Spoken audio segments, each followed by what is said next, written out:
وعلى آله وأصحابه وبارك وسلم. أما بعد فأعوذ بالله من الشيطان الرجيم. بسم الله الرحمن الرحيم.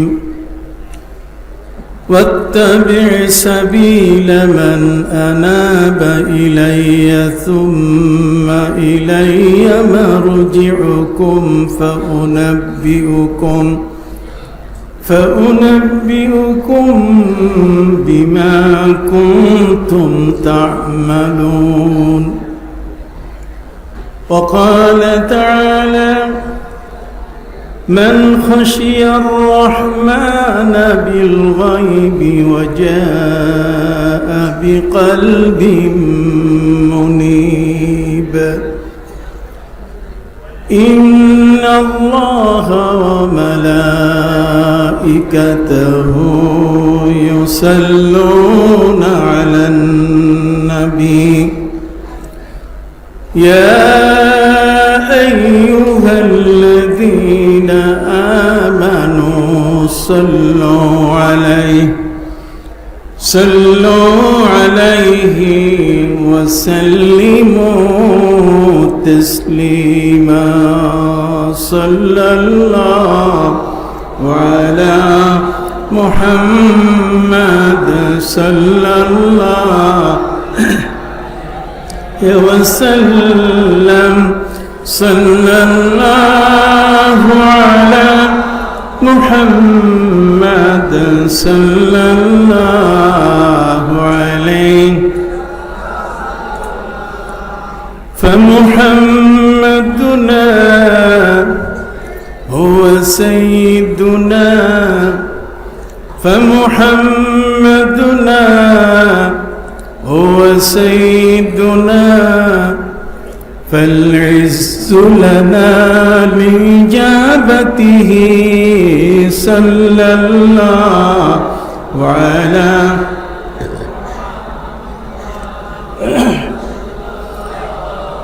عليه وسلم. صلى الله على محمد صلى الله عليه.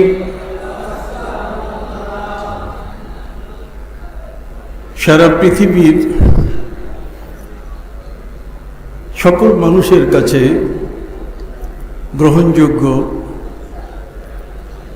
দরবার সরসিনা দরবার শরীফের 135তম ইসালে সওয়াব মাহফিলের আজকের শ্রদ্ধাভাজন আমির হিজবুল্লাহ শাইখুনা ও মুর্শিদুনা হযরত পীর সাহেব কিবলা মদজুল আলী,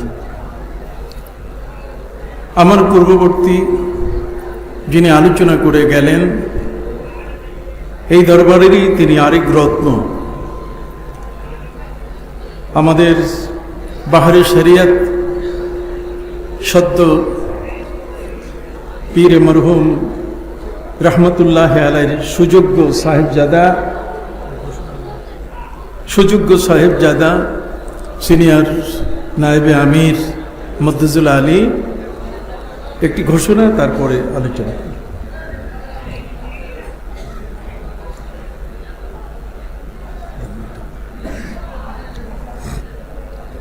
সম্মানিত মেহমানগণ, মজলিসে শুরার অধিবেশন নির্মাণাধীন মসজিদের দ্বিতলে অনুষ্ঠিত হবে এখনই।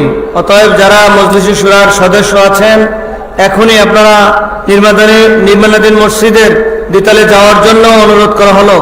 আমির হিজবুল হযরত পীর সাহেব হুজুর কিবলার নির্দেশক্রমে সকলেই নির্মাণাধীন মসজিদের তৃতীয় তলায় যাওয়ার জন্য অনুরোধ করা হলো। আজকের এই মাহফিলের শ্রদ্ধাভাজন উলামায়ে কেরাম কষ্ট স্বীকার করে বাংলাদেশের বিভিন্ন প্রান্ত থেকে আগত বাংলাদেশের মুসলমানদের আধ্যাত্মিক সংসদ, যেই সংসদে এই সারসিনা দরবারে বসে জাগতিক সংসদের যারা মন্ত্রী মিনিস্টার, জাগতিক সংসদের যারা এমপি, তাদের কাছ থেকে ন্যায্য দাবিগুলো আদায় করে যে দরবার সারা বিশ্বের মুসলমানদের দাবি পূরণ করে যাচ্ছে, সেই দরবারে আগত আমার শ্রদ্ধাভাজন মুরব্বিয়ান এজাম, এই দরবারের সাথে সংশ্লিষ্ট ব্যক্তিবর্গ, বাংলাদেশ জমিয়তে হিজবুল্লাহ, বাংলাদেশ ছাত্র হিজবুল্লাহ, যুব হিজবুল্লাহ, আইম্মা হিজবুল্লাহ সহ আমন্ত্রিত অতিথিবৃন্দ, আসসালামু আলাইকুম ওয়া রাহমাতুল্লাহি ওয়া বারাকাতুহু। আজকের এই গভীর রাতে আপনাদের সামনে আমি দাঁড়িয়েছি হযরত পীর সাহেব কেবলার নির্দেশক্রমে। মহাগ্রন্থ আল কোরআনের দুটো জায়গা থেকে আপনাদের কাছে আমি তেলাওয়াত করেছি। তেলাওয়াতকৃত আয়াতের প্রথম যেটি, সেটি ছিল ওয়াত্তাবি সাবিলা মান আনাবা ইলাইয়া সুম্মা ইলাইয়া মারজিউকুম ফাউনাব্বিউকুম বিমা কুনতুম তা'মালুন। আল্লাহ সুবহানাহু ওয়া তাআলা তিনি বলছেন,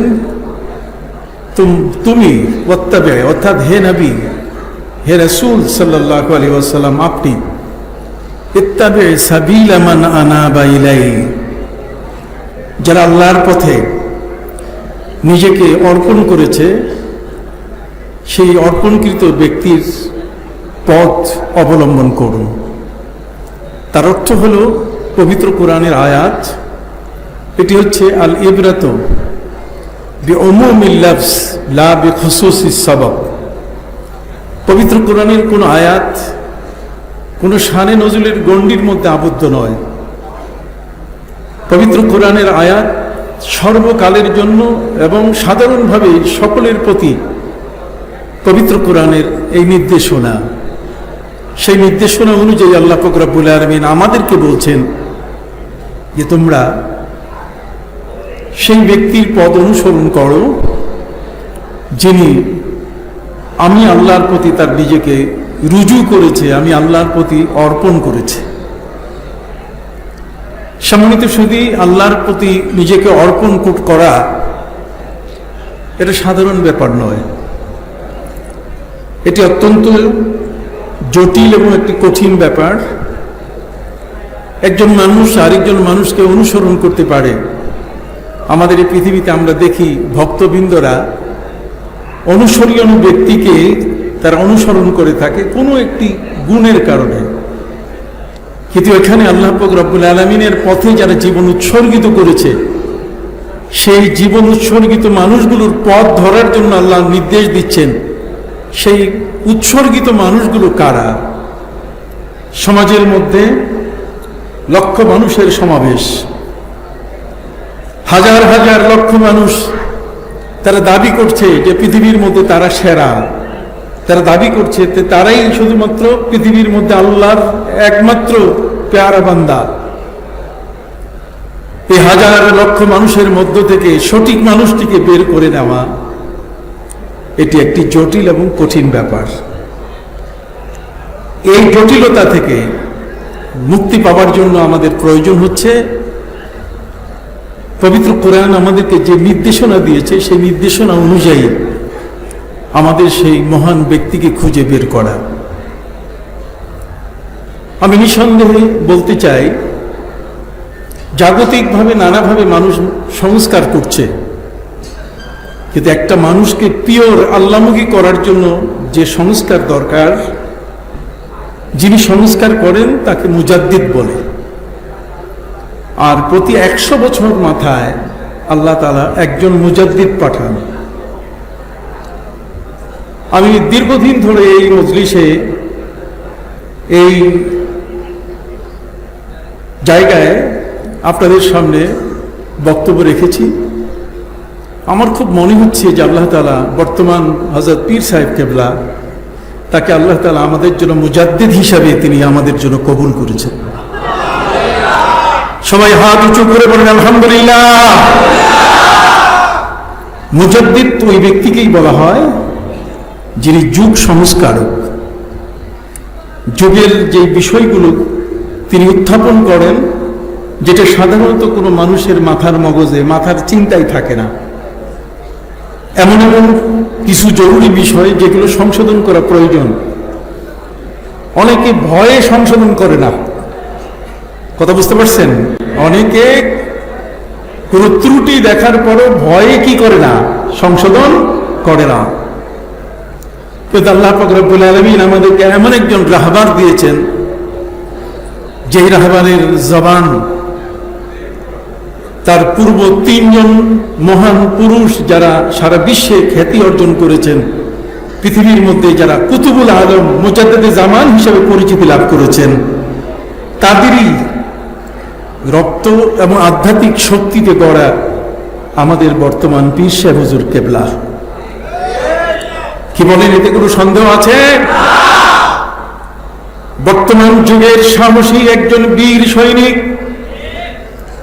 যেভাবে কথা বলতে পারে না, কিন্তু আজকে আমরা সেই আমাদের পীর সাহেব কেবলার, আমির হিজবুল্লাহর মুখ থেকে যে বাণীগুলো আমরা শুনছি, যতই শুনি ততই আমাদের কাছে নতুন নতুন মনে হয়। কি বলেন? অনেক ঘটনা আমার জানা আছে, অনেক ঘটনা আমরা জানি, কিন্তু তারপরও তার জবান থেকে ওই ঘটনাগুলো আসতেছে এমন এক রঙে, এমন এক ঢঙ্গে, এমন এক সুন্দর উপস্থাপনার মাধ্যমে, যে যার কারণে আমরা অবাক হয়ে যাচ্ছি যে আল্লাহ তাআলা স্বয়ং তার সিনাটাকে মদিনা মুনাওয়ারার রওজা মুবারকের সাথে সংযুক্ত করে এমন ভাবে জারি করে রেখেছেন, বদরের যুদ্ধে যেমন প্যারা নবী রাসূল করিম সাল্লাল্লাহু আলাইহি ওয়াসাল্লামের সঙ্গী সাথীরা 313 জন সৈনিকরা, তাদের 8 জনে মিলে একটা লাঠি ছিল, তারা যেমন ভয় পান নাই, সংখ্যায় তারা কম ছিলেন। ওয়ালাকাদ নাসারাকুমুল্লাহু বিবদরিন ওয়া আনতুম আযিল্লা, তোমরা সংখ্যায় কম ছিলে, কিন্তু আল্লাহ পাক রব্বুল আলামিন বলছেন যে আমি তোমাদেরকে সাহায্য করেছি। খোদাই মদদের উপরে ভিত্তি করে আজকের এই সরসিনা দরবার শরীফ থেকে যে কথাগুলো আমরা শুনতে পাচ্ছি, সেই কথাগুলো ঠিক আমার কাছে মনে হয় এরকম এক একটি পুরানো মানিক, এমন মূল্যবান কথা, যে একটি কথার ওজন এত ভারী যে হিমালয় পর্বতেরও ওজন এত বড় না। হাত উঁচু করে বলেন আলহামদুলিল্লাহ। যারা শুয়ে আছেন একটু একটু বসেন না, অল্প সময়। আমি আপনাদের কাছে বলতে চাই, আমার সম্পর্কে আপনারা জানেন, আমার দরবার হলো সরসিনা, আমার প্রিয় দরবার হলো কি সরসিনা। এই প্রিয় দরবারটির সাথে আমার সম্পর্ক কেমন হওয়া উচিত? আমি বানিয়ে কিছু বলছি না, সত্য কথা বলতে হবে। পৃথিবীর টুপিওয়ালা পাঞ্জাবিওয়ালারা আজকে যে বক্তব্য দেয়, সেই তুলনায় কি চমৎকার গোল টুপি এবং গোল জামার এক চমৎকার মুজাদ্দিদ আমাদের মাঝে আল্লাহ উপহার দিয়েছেন, যার নিঃসৃত বাণী, যার পবিত্র কণ্ঠ আমাদের হৃদয়ের মধ্যে এমন এক ঢেউ সৃষ্টি করে যে আধ্যাত্মিকতার জগতের ভিতরে আমরা মনে হয় সাঁতার কাটছি, আধ্যাত্মিকতার জগতে মনে হয় আমরা সেখানে নিজেকে অবগাহন করছি, নিজেকে বিলিয়ে দিয়ে নিজেকে মনে হয় একটি উৎসর্গিত মানুষ হিসাবে, একজন ভাগ্যবান ব্যক্তি হিসাবে আমাদেরকে মনে হয়। সরসিনা দরবার এটি সারা পৃথিবীর মধ্যে একটি হক্কানি দরবার। যদি আমি বলেছি যে বাংলাদেশের মুসলমানদের আধ্যাত্মিক সংসদ হলো সরসিনা দরবার, মনে রাখবেন, এটা আধ্যাত্মিক কি সংসদ।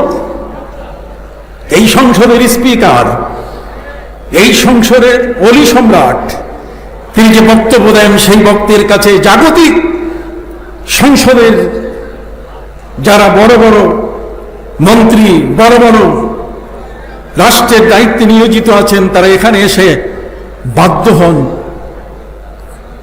ওই অলির কথাটি রাখতে এবং সেই অনুযায়ী দেশের আইনকে প্রণয়ন করতে। সহিহ মুসলিমের হাদিস রয়েছে, সহিহ মুসলিম শরীফে বলা হয়েছে, প্যারা নবী রাসূল করিম সাল্লাল্লাহু আলাইহি সাল্লাম বলেছেন, ওয়া ইন্না মিন ইবাদিল্লাহি মান লাউ আকসামা আলাল্লাহি লা আবাররা। আল্লাহর এই জমিনে এমন কিছু বান্দা আছেন, তিনি যখন কিছু বলে ফেলেন তখন তার বলাটা এত শক্তিশালী হয়, তখন ওই বলাটার কাছে মানুষের জ্ঞান, মানুষের বিজ্ঞান, মানুষের চিন্তা চেতনা, মানুষের শক্তি সবকিছু পরাজিত হয়ে যায়। ওই মহান ওলির মুখ থেকে যাই বলেন তাই সে মেনে নেয় এবং এটাকেই সে বাস্তবায়ন করে। ওয়া ইন্না মিন ইবাদিল্লাহি মান, সহিহ মুসলিমের হাদিস। কোথায়? লালু তো মনে করবে যে এটা ভুয়া হাদিস। নিজের পীরকে বড় করা নয়, বাস্তবতা। বলেন, নিজের পীরকে বড় করা নয়, বরং কি বাস্তবতা। আমাদের অবস্থান কেমন হওয়া উচিত? এই সময়কালে এই ধরনের কোন বক্তব্য আমরা কখনো ইউটিউবে, কখনো ফেসবুকে, কোথাও কারো কণ্ঠে আমরা শুনতে পাই না, ঠিক কিনা? আরো একটা হাত উঁচু করে বলেন ঠিক কিনা? সম্মানিত সৌদি, দোচালা গোলপাতার একটা ঘর থেকে আজকের এই সারসিনা দরবার, কথা বলেন। সুন্দরবনের গোলপাতা, এটা দিয়ে তৈরি দোচালার একটা ঘর, আর সেই ঘরের মধ্যে খানকা করলেন এই এলাকার একজন মহান ব্যক্তি, যার দাদা এবং বাবা ছিলেন সুফি। কি ছিলেন? সুফি। সুফি তাদেরকেই বলে। সুফি মানে পরিষ্কার, সুফি মানে পবিত্র, সুফি মানে কালিমা মুক্ত, সুফি মানে অভিযোগ মুক্ত। সুবহানাল্লাহ বলুন না। সুফি মানে কি? অভিযোগ মুক্ত, যার নামে কোনো অভিযোগ নাই, যার নামে কোনো আপত্তি নাই, সামাজিকভাবে সর্বক্ষেত্রে যাকে সম্মানের সাথে সর্বস্তরের মানুষ গ্রহণ করে, এই মানুষটাই কিন্তু সুফি। আর এই সুফিত্ব, আমি সুফিবাদের কথা বলছি না, যারা সুফিবাদকে রিচার্জ করে তারা ভিন্ন ধরনের মানসিকতা। তারা বলে মানুষের দেহটা হলো একটা মন্দির আর তার আত্মাটা হলো এটা দেবতা, অতএব দেহের মন্দিরে আত্মা দেবতাকে তারা পূজা করার জন্য একতারা নিয়ে গান গায়। কথা বলেন না? একতারা নিয়ে কি গান গায়? পুরুষ এবং মহিলা, যেখানে ইসলামের শরীয়তের বিশাল পর্দার বিধান, আর সেটাকে লঙ্ঘন করে কোন রকম বিবাহ শাদী ছাড়াই তারা তাদের এই বৈরাগ্য জীবন যাপন করে। এই বৈরাগ্য জীবন, এই সুফিবাদকে ইসলাম কখনো সমর্থন করে না।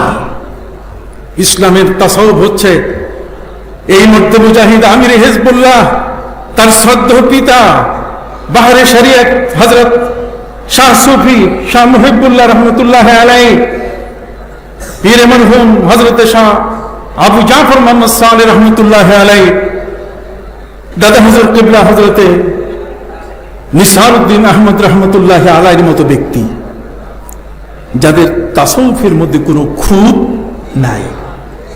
কথা কি বুঝতে পারছেন? তাসাউফ হচ্ছে একটা পরিষ্কার জিনিস। আমি এ কারণে আপনাদের কাছে এই কথাগুলো বলছি।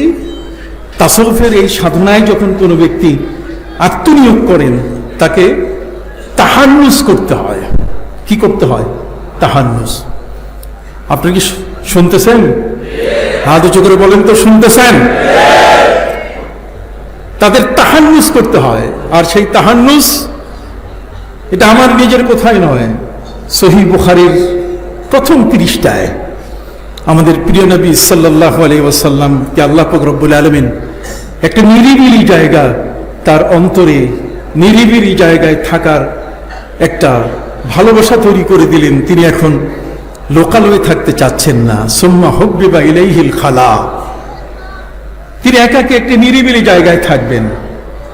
নবী করিম সাল্লাল্লাহু আলাইহি ওয়াসাল্লাম নিরিবিলি জায়গা তিনি বেছে নিলেন হেরা পর্বত।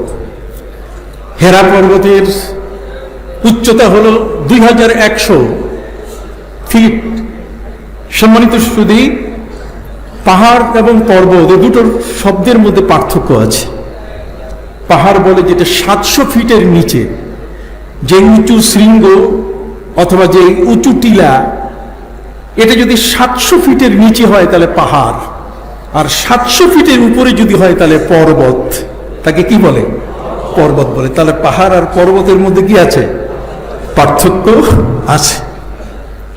প্রিয় নবী সাল্লাল্লাহু আলাইহি ওয়াসাল্লাম তিনি ওই 2100 কদম বা 2100 ফিট উপরে উঠার পরে তারপর 70 হাত নিচে যে গুহাটিতে তিনি মোরাকাবা করতেন, আল্লাহর ধ্যানে ব্যস্ত থাকতেন।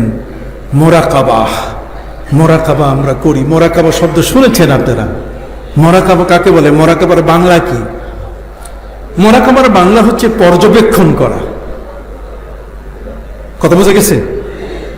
আল্লাযী তাসাআলুনা বিহি ওয়াল আরহাম ইন্নাল্লাহা কানা আলাইকুম রাকিবা। আল্লাহর রাকিব যে নাম, সেই নামটার সাথে মোরাকাবার সম্পর্ক আছে। অতএব যে ব্যক্তি মোরাকাবা করে, সেই মোরাকাবাকারী মানুষটার মধ্যে আল্লাহর ধ্যান থাকতে হবে, না হলে সে মোরাকাবার উপযুক্ত ব্যক্তি হবে না। কথা কি বোঝা গেছে? মোরাকাবা হতে গেলে রাকিব যিনি, কথা বলেন না, যিনি আল্লাহ, কতক্ষণ না, যিনি রাকিব, সেই রাকিব আল্লাহর ধ্যানে তাকে আত্মনিয়োগ করতে হবে। আর আল্লাহর ধ্যানে যিনি আত্মনিয়োগ করেন, তাকে 3টা জিনিস সবসময় বিবেচনায় আনতে হবে। 3টি জিনিস তার বিবেচনায় থাকতে হবে। এই 3টি জিনিসের মধ্যে একটি হলো যে আল্লাহ আলিম, এটা তার বিশ্বাসে আনতে হবে।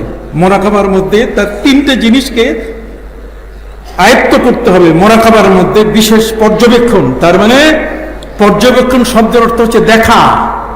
পর্যবেক্ষণ শব্দের অর্থ হচ্ছে ধ্যানে কোনো কিছুর অন্বেষণে মত্ত হয়ে যাওয়া।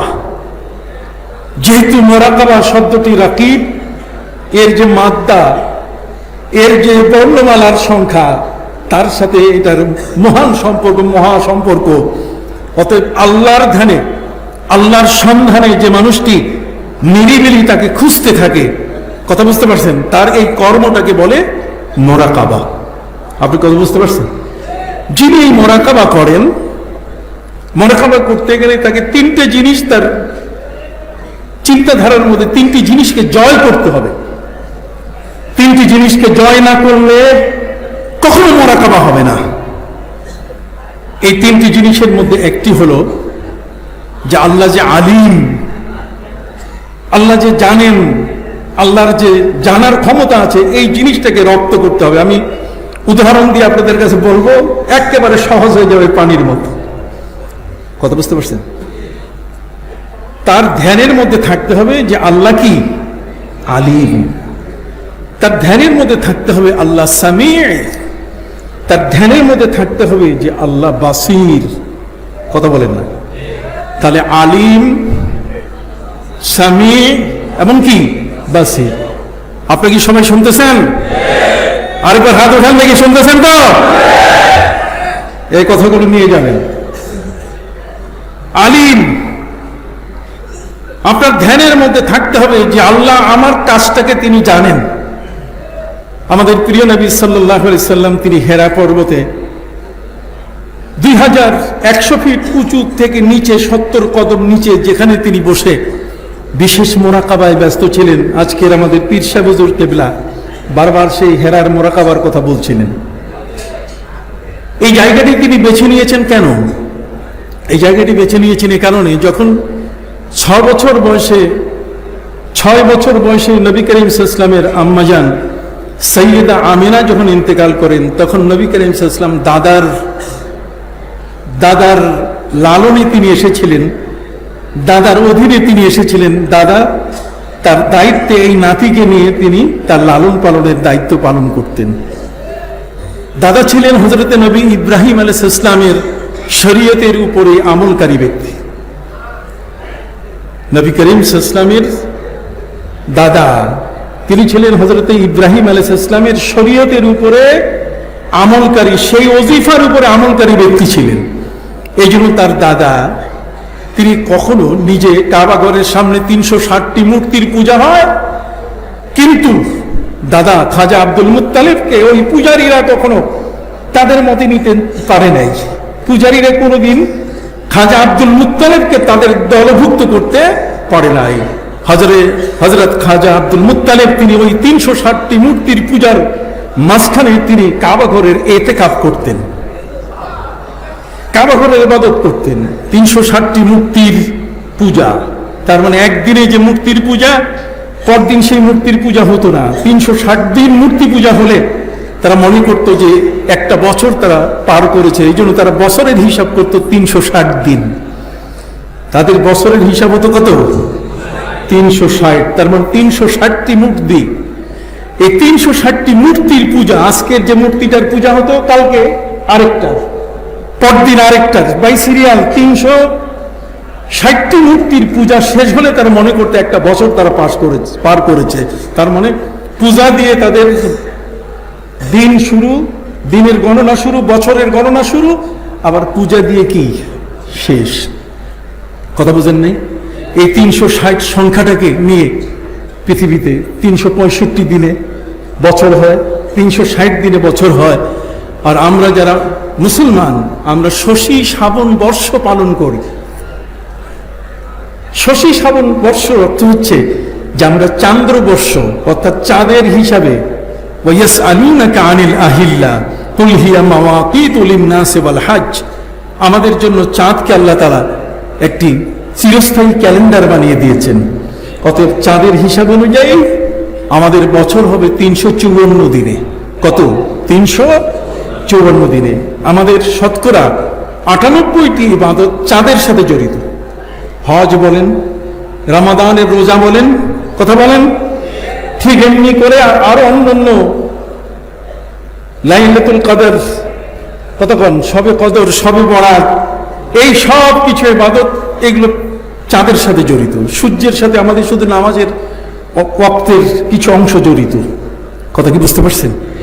অতএব সম্মানিত সুধী, 354 দিনে আমাদের বছর হয়। প্রিয় নবী সাল্লাল্লাহু আলাইহি ওয়াসাল্লাম আল্লাহর কাছে বলেছিলেন যে আল্লাহ, বছরের হিসাবটা হবে কিভাবে? আল্লাহ তাআলা বলেন যে বছরের হিসাবটা হে নবী আপনাকে বলে দিচ্ছি, ইন্না ইদ্দাতাশ শুহুরি ইনদাল্লাহি 12 শাহরান ফি কিতাবিল্লাহ ইয়াওমা খালাকাস সামাওয়াতি ওয়াল আরদ মিনহা আরবাআতুন হুরুম। আল্লাহ পাক রব্বুল আলামিন বললেন, হে নবী আমি আপনার জন্য 12 মাসে বছর দিলাম। সুবহানাল্লাহ বলেন। পৃথিবীর মধ্যে এটি আইনে পরিণত হয়ে গেল। কোন দেশে এখন 11 মাসে বছর হয় না, কোন দেশে এখন 13 মাসে বছর হয় না। বছর হয় কত? 12 মাসে বছর হয়। যদিও নাসির কথা বলা আছে, সেটা বাতিল হয়ে গেছে। সম্মানিত সুধী, 12 মাসে বছরের ঘটনা যেদিন আল্লাহ পৃথিবী সৃষ্টি করেছেন সেদিনেই তিনি ঠিক করে দিয়েছেন। কথা কি বোঝা গেছে? তাহলে আমরা দেখতে পাচ্ছি 12 মাস, মাসের হিসাব হবে কিভাবে? এটা 40 দিনে মাস হবে না, 50 দিনে মাস হবে, সেটা আল্লাহ তাআলা বলে দিলেন যে চাঁদ যেটা, ওয়ায়াসআলুনাকা আনিল আহিল্লা কুল হিয়া মাওয়াকিতু লিন-নাস, এর দ্বারা আল্লাহ তাআলা বলে দিলেন যে চাঁদের অমাবস্যা এবং চাঁদের পূর্ণিমা দুটোকে মিলিয়ে দেখা যাবে যে সেখানে 29 অথবা 30 দিনে কি হবে? মাস হবে। নবী করিম সাল্লাল্লাহু আলাইহি ওয়াসাল্লাম আল্লাহর কাছে বলেছিলেন যে আল্লাহ মাসটাকে ছোট করে দেন। আল্লাহ বলেছেন ঠিক আছে দিয়ে দিলাম, ছোট করে এটাকে সপ্তাহ বানাই দেই। আর সপ্তাহ বানাতে গেলে কিভাবে শুরু হবে তাও কোরআন বলে দিয়েছে। ইয়া আইয়ুহাল্লাযীনা আমানু ইযা নুদিয়া লিস-সালাতি মিন ইয়াউমিল জুমআতি ফাসআউ ইলা যিকরিল্লাহি ওয়া যারুল বাই। কথা খেয়াল করছেন? এখানে জুমা, এই জুমাটাকে আবার হিসাব করতে গিয়ে পবিত্র কোরআন মজিদ সহ কোরআনে ইয়ামুস সাবতের কথা বলা আছে। ইসলামে বারের যে সংখ্যাটা, বার, এটা যে সংখ্যাটা আসছে ইয়ামুস সাবত, সংখ্যা পরে আসে, দিন আগে আসে। ইয়ামুল ইসনাইন, ইয়ামুস সালাসা, ইয়ামুল আরবা, ইয়ামুল খামিস। আর এটা যখন ফার্সি ভাষায় নেওয়া হয় তখন এটা হয়ে গেছে উল্টাটা, সেটা হচ্ছে সোমবা, এক সোমবা, দো সোমবা, সে সোমবা, চাহার সোমবা, পাঞ্জে সোমবা, জুমা। আবার এটা যখন উর্দু ভাষায় চলে গেছে তখন হয়ে গেছে শনিচার, ইতওয়ার, পীর, মঙ্গল, বুধ, হ্যাঁ, এই যে জুমেরাত, জুমা। আবার এটাকে সম্রাট আকবর বাংলা বানায় ফেলছে, শুক্র, শনি, রবি, সোম, মঙ্গল, বুধ, এগুলো সব এক একটা মূর্তির নাম। কথা বলছেন? আজ পর্যন্ত আমরা এই বিষয়গুলোকে খুব গভীরভাবে গবেষণা করে দেখি না যে আমাদের মধ্যে যদি এই সমস্ত আল্লাহর ওলি না আসতেন, এই ধরনের মুজাদ্দিদের যদি শুভাগমন না হতো, তাহলে আমরা আল্লামা ইকবালের সেই কথাটির ভিতরে থাকতাম। আল্লামা ইকবাল বলেছেন, হামসে পহলে থে ये दुनिया का मंजर, हमसे पहले थे ये दुनिया का मंजर, कहीं माबूद थे हजर और कहीं मसजूद थी शजर। আল্লাহ, ঈমান আনার কারণে আপনার সাথে যে বন্ধুত্ব তৈরি হয়েছে তাতে করে আমরা বুঝেছি আপনি আমাদের আল্লাহ, আপনার প্রচন্ড ক্ষমতা। কিন্তু আমাদের আগে যারা পৃথিবীতে ছিল তারা কেউ গাছের পূজা করেছে, কেউ মাছের পূজা করেছে, তারা কখনো পাথরের সামনে মাথা মতো করেছে, কতক্ষণ না, কখনো গাছকে তারা মাবুদ হিসাবে মেনে নিয়েছে। অতএব আল্লাহ পাক রব্বুল আলামিন আমাদেরকে এই মহান ওলিদের মাধ্যমে শিরক মুক্ত একটি জীবন, কথা বলেন, প্রতিমা মুক্ত একটি জীবন তিনি আমাদেরকে লালন করার জন্য সুযোগ করে দিয়েছেন। এ সমস্ত মহান ওলিরা পৃথিবীর বিভিন্ন প্রান্ত থেকে ছুটে এসেছেন এই সমস্ত জায়গায়, যে সমস্ত জায়গায় নারায়ণ তার শহরের নাম রেখেছে নারায়ণগঞ্জ, যে জায়গায় সেই ওই ধরনের অমুসলিম নাম রেখেছে রূপগঞ্জ, মানিকগঞ্জ, কথা বলেন। ঠিক এমনি করে এমন কিছু নাম দিয়ে আমাদের দেশটা, যে দেশের প্রতিটি ক্ষেত্রে সেখানে অমুসলিম হিন্দুরা তারা সেখানে রাজত্ব করত, আর তাদের রাজত্বের অবস্থানটা ছিল এমন, আর এর উপরে ভিত্তি করে তারা নাম রেখেছে বিক্রমপুর, তার মানে বীর বিক্রম আদিত্য, কতক্ষণ না, বীর বিক্রম আদিত্যের এই দেশ, যেটা এখন মুন্সিগঞ্জের মধ্যে পড়ছে। সুবহানাল্লাহ বলেন। সেখানে এসছেন ঠিক এই ধরনের বাবা শাহ আদম সহ আর অনেক ওলিয়া উলিয়া, পীর মাসায়। ঠিক সুদূর ইরানের বাল্ক থেকে বাংলাদেশে মাছের পিঠে ছোঁয়ার হয়ে এসেছিলেন হজরতে শাহ সুলতান মাহমুদ বলখি রহমতুল্লাহ আলাই মাহি সওয়ার। মাছের পিঠে সোয়ার হয়ে তিনি এদেশে ইসলামের বার্তা নিয়ে পৌঁছেছেন। বল্লিগু আন্নি ওয়ালাউ আয়া, একটি কথাও যদি তোমার জানা থাকে তাহলে অজানা যে জগৎগুলোতে আছে, যেই অঞ্চলগুলোতে আছে, সেখানে তুমি সেই কথাগুলো পৌঁছিয়ে দাও। সুবহানাল্লাহ বলে। সম্মানিত সুধী, যে কারণে সুদূর ইরানের বল্ক থেকে এই বাংলার জমিনে মাছের পিঠে সওয়ার হয়ে এসেছেন শাহ সুলতান মাহমুদ বলকি রহমতুল্লাহ আলাই। কুমিরের পিঠে সওয়ার হয়ে পদ্মা নদীর পাশে কিনারে এসে দাঁড়ালেন হযরতে শাহ মখদুম রূপোশ রহমতুল্লাহ আলাই। আর হিন্দু ধর্মের সবচেয়ে নিম্ন ক্লাসের যে মানুষগুলো, যাদেরকে হিন্দু সমাজ কোনো মূল্য দিত না, তাদের জীবনকে মূল্যায়িত করার জন্য তিনি এসে গেলেন এই খুলনার জমিনের মধ্যে। হযরতে খাজা জাহান, হযরতে খান জাহান, এ মোনার্ক উইদাউট এ ক্রাউন, মুকুটবিহীন রাজা। সুবহানাল্লাহ বলেন। মুকুটবিহীন সম্রাট এসে গেলেন সেখানে, আর মুকুটবিহীন সম্রাট কিন্তু আজকেও আমাদের কাছে বক্তব্য রেখেছেন। কি বলেন? হাত উঁচু করে বলেন, কি ঠিক কিনা? মুকুটবিহীন সম্রাট আধ্যাত্মিক জগতের আজকের তার বক্তব্যে আমি বিমোহিত হয়ে গেছি। কথা বলেন। কিছু কিছু মানুষের তো মাপার ক্ষমতা আছে না? মাপার কি ক্ষমতা আছে? সত্যিকার অর্থে এই মোনার্ক উইদাউট এ ক্রাউন, তার মানে মুকুটবিহীন রাজা, যেমন একের পর এক শুধু জয় করতে করতে 360টি মসজিদ বানিয়ে দিলেন।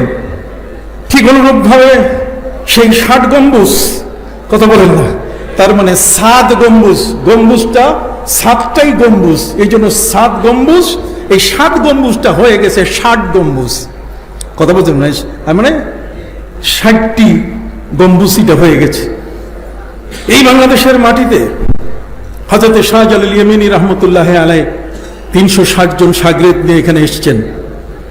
সম্মানিত শুধু গোবিন্দরাজ থেকে নিয়ে এই বাংলাদেশের পরশুরাম, বীর বিক্রম আদিত্য সহ এই বাংলাদেশের মধ্যে অমুসলিম কার্যকলাপ নিয়ে যারা বেঁচে ছিল, হযরতে শাহ সুফি নিসারউদ্দিন আহমদ রহমতুল্লাহ আলাইহি সহ হযরতে আবু জাফর মোহাম্মদ সালেহ, আউলিয়া কিরাম, বুজুর্গানে দ্বীন, তারা এসে আমাদের মাথার টিকি কেটে টুপি পরিয়েছেন।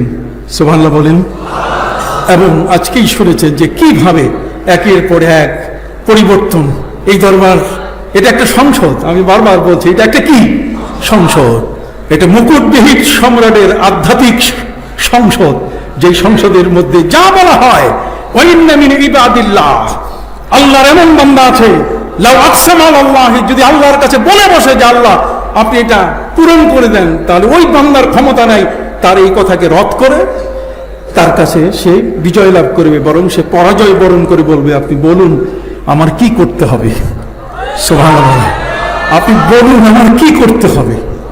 কথা বলুন, সামি'না ওয়া আতা'না, শুনলাম আর কি আনুগত্য করলাম। কথা কি বুঝে গেছে? আমি বলতেছিলাম আমাদের প্রিয় নবী সাল্লাল্লাহু আলাইহি ওয়াসাল্লাম তিনি হেরা পর্বতের গুহায় সেখানে তিনি তাহান্নুস করেছিলেন, আর তাআব্বুদ জাওয়াতুল আদাদ, হ্যাঁ তাআব্বুদুল লাইল, তিনি বেশ অনেক রাতের মধ্যে আল্লাহ তাআলা ইবাদতের আমাদের অনেক সময় দিয়েছেন। দিনের বেলায় হচ্ছে পিক আওয়ার, কথা কর না, আর রাতটা হচ্ছে ফ্রি আওয়ার। দিন হচ্ছে কি পিক আওয়ার। দিনের মধ্যে সন্তানদের মাদ্রাসায় নিয়ে যেতে হয়, বিদ্যালয়ে নিয়ে যেতে হয়, নিজের কর্মস্থলে যেতে হয়, অফিস আদালত করতে হয়, এই সব বিষয়গুলো। দিনটা হচ্ছে পিক আওয়ার, ওই সময় কারোর সাথে দীর্ঘক্ষণ কথা বলা যায় না। এই জন্য আত্মীয় স্বজন যা আছে সবগুলোকে বিবাহের দাওয়াত দেয় রাত্রবেলায়, যাতে দীর্ঘ সময় পর্যন্ত মেহমানদারি করা যায়, একখানে নিরিবিলি বৈঠক নিয়ে যেন কথা বলা যায়। কথা বুঝে গেছে? রাত হচ্ছে ফ্রি আওয়ার আর দিন হচ্ছে কি পিক আওয়ার। এই পিক আওয়ারের চেয়ে রাতের এই সময়টাতে যখন বান্দা আল্লাহর সাথে নিবিড় ভাবে পর্যবেক্ষণে চলে যায়, মোরাকাবায় চলে যায়, বলেন না কিছু চলে যায়, পর্যবেক্ষণে চলে যায়। এই জন্য আল্লাহ পাক রব্বুল আলামিন দিনের নামে কোনো সূরা নাযিল করেন নাই। পবিত্র কোরআনে 114টি সূরার মধ্যে সূরাতুন নাহার বলতে গেলে কোনো সূরা নাই, বরং রাতের নামে সূরা আছে, আর সেই সূরাটির নাম হলো সূরাতুল লাইল, ওয়াল লাইলি ইযা ইয়াগশা ওয়ান নাহারি ইযা তাজাল্লা। কি আছে কিনা? আরো বলেন আছে কিনা? তার মানে রাতের মধ্যে প্রেমের বন্ধন বেড়ে যায়, রাতের মধ্যে আল্লাহর সাথে তার বান্দার যে প্রেম নিবেদন হয়, আর সেই প্রেম নিবেদনে যখন কোন একজন ব্যক্তি নিরিবিলি একাকী হয়ে যান, আর সে একাকিত্ব ওই সময় তার কাছে আর মনে হয় না, যেহেতু আল্লাহর মহাশক্তি তার সাথে আছে। আল্লাহ পাক রব্বুল আলামিন ওই মুহূর্তে ওই সময়ে ওই বান্দার এমন পাশে আছেন, যেমন আজকের সেই মুকুটবিহীন সম্রাট মুজাদ্দিদ আমাদের পীর সাহেব তিনি বললেন যে নাহনু আকরাবু ইলাইহি মিন হাবলিল ওয়ারিদ, আল্লাহ দূরে নয়, আইনামা তাকুনু ফাসাম্মা ওয়াজহুল্লাহ। কথা বুঝেন না? আইনামা তাকুনু ফাসাম্মা ওয়াজহুল্লাহ। সৌদি আরবে আমার সাথে হাজিরা গেছেন, মদিনা মরায় নবীজির রওজার পাশে ফিরে আমি দোয়া করছি।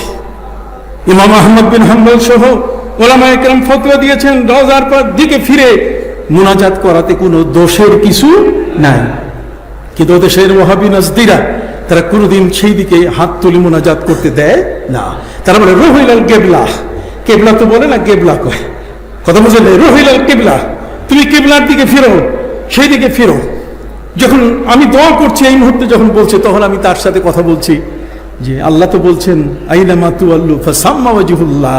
তুমি কি জানো নামাজের কেবলা হচ্ছে কাবা, আর দোয়ার কেবলা হলো আসমান। সুবহানাল্লাহ। দোয়ার কেবলা কি হলো না? আর একটু ভালো করে বলতে হবে, দোয়ার কেবলা কি? আসমান। কাজে আপনি যেদিকে থাকবেন, আপনি হাত তুলেন, আল্লাহ সেখানে আছেন, আল্লাহ আপনার এই সমস্ত দাবি পূরণ করার জন্য তিনি প্রস্তুত। সুবহানাল্লাহ বলুন। অতএব বিষয়গুলো তো আমাকে জানতে হবে। এই দরবার আমি আপনাদের সামনে যেটা তুলে ধরতে চাই খুব সংক্ষিপ্তভাবে, আর সেটি হলো যে নবী করিম সাল্লাল্লাহু আলাইহি ওয়াসাল্লাম তিনি নিরিবিলি একটা বিশেষ পর্যবেক্ষণে চলে গেলেন, মোরাকাবায় চলে গেলেন, বিশেষ ধ্যানে তিনি চলে গেলেন। আর ধ্যানের জন্য তিনি বেছে নিলেন কোন পাহাড়, কোন পর্বত? হেরা পর্বত। হেরা পর্বতের গুহায় তিনি বসেছেন। হেরা পর্বতের গুহা চিনেছেন তিনি তার দাদার মাধ্যমে। তার দাদা এখানে এসে ইবাদত করতেন, আবার নাতিকে নিয়ে ফিরে যেতেন। প্রিয় নবী সাল্লাল্লাহু আলাইহি ওয়াসাল্লাম যখন তার অন্তরের মধ্যে নিরিবিলি একটি জায়গা প্রিয় করে দেওয়া হলো, যে নিরিবিলি জায়গায় তার এখন ভালো লাগছে, লোকালয়ে তার ভালো মনে হচ্ছে না, ভালো লাগতেছে না, নবী করিম সাল্লাল্লাহু আলাইহি ওয়াসাল্লাম সেই জায়গাটা বেছে নিলেন এ কারণে যে ওই হেরা পর্বতের গুহার মধ্যে যদি বসে কেউ মোরাকাবা করে, তাহলে সেই মোরাকাবা ইলমে মারিফতের লিঙ্ক যদি ইলমে শরীয়তের সাথে না হয়, কথা বলেন না, যদি ইলমে মারিফতের লিঙ্ক যদি ইলমে শরীয়তের সাথে না হয়, তাহলে সে জিন্দিক হয়ে যাবে। কি হয়ে যাবে? জিন্দিক হয়ে যাবে। অতএব একজন ব্যক্তি যখন ইলমে মারিফতের বিশাল এক সাগরের মধ্যে তিনি ডুবো দিচ্ছেন, ঠিক ওই মুহূর্তে শরীয়ত থেকে তিনি বিচ্ছিন্ন হচ্ছেন না। এই জন্য আমাদের প্রিয় নবী সাল্লাল্লাহু আলাইহি ওয়াসাল্লাম ওই গুহাকে বেছে নিয়েছিলেন, যেহেতু ওইখান থেকে কাবা ঘর দেখা যায়। কাবা হলো শরীয়ত, আর হেরা পর্বত হলো কি? মারিফত। সুবহানাল্লাহ বলেন। হেরা পর্বত কি? মারিফত। মারিফতের এক সাগরে নবী, সেখানে তিনি সাঁতার কাটছেন। কথা বোঝা গেছে? কিন্তু শরীয়ত থেকে তিনি বিচ্ছিন্ন হচ্ছেন না। শরীয়ত কি? আবার বলেন না, শরীয়ত কি? কাবা। যেদিকে ফিরে ফাওয়াল্লি ওয়াজহাকা শাতরাল মসজিদিল হারাম, যার পাশে আপনি তওয়াফ করেন, কতক্ষণ না, যেখানে গিয়ে আপনি আপনার বিশেষ ইবাদতে আপনার মস্তক অবনত করে থাকেন। সম্মানিত সুধী, প্রিয় নবী সাল্লাল্লাহু আলাইহি ওয়াসাল্লামের এই ধ্যান, এই বিশেষ পর্যবেক্ষণ মোরাকাবা, সেখানে উদ্দেশ্য হচ্ছে আল্লাহর ধ্যানে নিজকে ব্যস্ত রাখা। এখন আল্লাহর ধ্যানে ব্যস্ত রাখতে গেলে আপনি কিভাবে? আপনি কি আল্লাহকে দেখে দেখে আপনি ইবাদত করবেন, না আল্লাহ আপনাকে দেখছেন? এটা হাদিস শরীফের মধ্যে হযরত জিবরিল আমিন প্রশ্ন করেছিলেন, ইয়া রাসূলুল্লাহ মাল ইহসান, হে রাসূল ইহসান কি জিনিস? নবী করিম সাল্লাল্লাহু আলাইহি ওয়াসাল্লাম তিনি বলে দিয়েছেন, আনতা আবুদাল্লাহ কাআন্নাকা তারা ফাইন লাম তাকুন তারাহু ফাইন্নাহু ইয়ারাক। তুমি আল্লাহর ইবাদত করবে এমন ভাবে তোমাকে মনে করতে হবে যে তুমি যেন আল্লাহকে দেখতে পাচ্ছ। সুবহানাল্লাহ বলেন। আর তুমি যদি আল্লাহকে দেখতে না পাও, তাহলে তোমাকে মনে রাখতে হবে যে আল্লাহ তোমাকে কি করছেন? দেখছেন। সুবহানাল্লাহ বলেন। এই জন্য কবি বলেছেন, ইয়া ইলাহি মুঝসে মুঝকো দূর কর, ইয়া ইলাহি মুঝসে মুঝকো দূর কর, তাকে তুঝকো দেখো এক নজর। তার মানে, হে প্রভু, তুমি আমার থেকে আমাকে দূরে সরাই দাও। আপনি বুঝতে পারছেন? ইয়া ইলাহি মুঝসে মুঝকো দূর কর, তাকে দেখো তুঝসে তুঝকো এক নজর। তুমি আমাকে আমার থেকে দূর করে দাও, আমার থেকে আমাকে সরাই দাও। আমার থেকে কি? আমার কি? আমার বাড়ি, আমার কি? আমার গাড়ি, আমার কি? আমার অর্থ, আমার কি? আমার সম্পদ। কতক্ষণ না, আমি তো খুদি। তার মানে আমি ছাড়া আর কে আছে? হামচুর ইমান, কে আছে আমি ছাড়া? কত বোঝা গেছে? হামচুর ইমান দিগার নিস। তুমি প্রভু আমার থেকে আমাকে দূরে সরাই দাও। তার মানে এখন আর গাড়ির প্রতি লোভ নাই, নারীর প্রতি লোভ নাই, বাড়ির প্রতি লোভ নাই, সম্পদের প্রতি লোভ নাই, পৃথিবীর কারোর সাথে আর আমার কোনো সম্পর্ক নাই। আমি সব বিচ্ছিন্ন করে আমি তোমার জন্য হওয়ার জন্য আমি নিজেকে উৎসর্গিত করলাম, আমি তোমার জন্য হয়ে গেলাম। সুবহানাল্লাহ বলেন। ইয়া ইলাহি মুঝসে মুঝকো দূর কর, তাকে দেখো তুঝসে তুঝকো এক নজর। এই পৃথিবীর সাথে যদি কেউ লেগে থাকে, তাহলে আল্লাহর সাথে তার ভালোবাসার সম্পর্ক সৃষ্টি করা কঠিন হয়ে যাবে। এই জন্য পৃথিবীর সাথে তার সম্পর্ক ছিন্ন করতে হবে। কথা বল না, পৃথিবীর সাথে তার সম্পর্ক কি করতে হবে? ছিন্ন। আর ছিন্নের অর্থ এই নয় যে আপনি জঙ্গলে গিয়ে আপনি একতারা বাজা শুরু করবেন, নারী পুরুষ একসাথে হয়ে আপনি সেখানে সেই দেহের মন্দিরে আপনার আত্মার দেবতাকে খোঁজা শুরু করবেন, তা কিন্তু নয়। আমি কি আপনাদেরকে বোঝাতে পারছি? সম্মানিত সুধী, একজন ব্যক্তি যখন মোরাকাবায় আত্মনিয়োগ করেন, আমি আপনাদেরকে বলছি, মোরাকাবা করতে গিয়ে সেখানে তার কয়টা জিনিস আত্মস্থ করতে হবে, কয়টা জিনিস তাকে রানিং আনতে হবে? কয়টা? তিনটা। সবাই শুনতেছেন? বলেন, তিনটার মধ্যে প্রথমটা কি? আলিম। আলিম মানে আপনার ধারণায় থাকতে হবে যে আমি যা কিছু করছি আমার আল্লাহ জানেন। আমার আল্লাহ কি জানেন? আমার আল্লাহ বলেন ইয়ালামু খাইনাতাল আয়ুনি ওয়া মা তুখফিস সুদূর। আল্লাহ বলছেন তুমি যে চোখে টিপ্পনি মারো, তোমার চোখ দিয়ে যদি আরেক দিকে চোখ বাঁকাই আছে, তুমি সেখানে টিপ্পনি দিচ্ছ, আরেক দিকে ইশারা করছো, আল্লাহ বলছেন কেউ দেখতেছে না, কিন্তু সেটা আমার ক্যামেরায় ধরা পড়তেছে। আমি জানি যে তুমি টিপ্পনি মারছো। কিয়ামতের ময়দানে তুমি এর থেকে তোমাকে নিজেকে তুমি বাঁচাতে পারবে না, যেহেতু আমার ইলমের মধ্যে আছে। সুবহানাল্লাহ বলেন।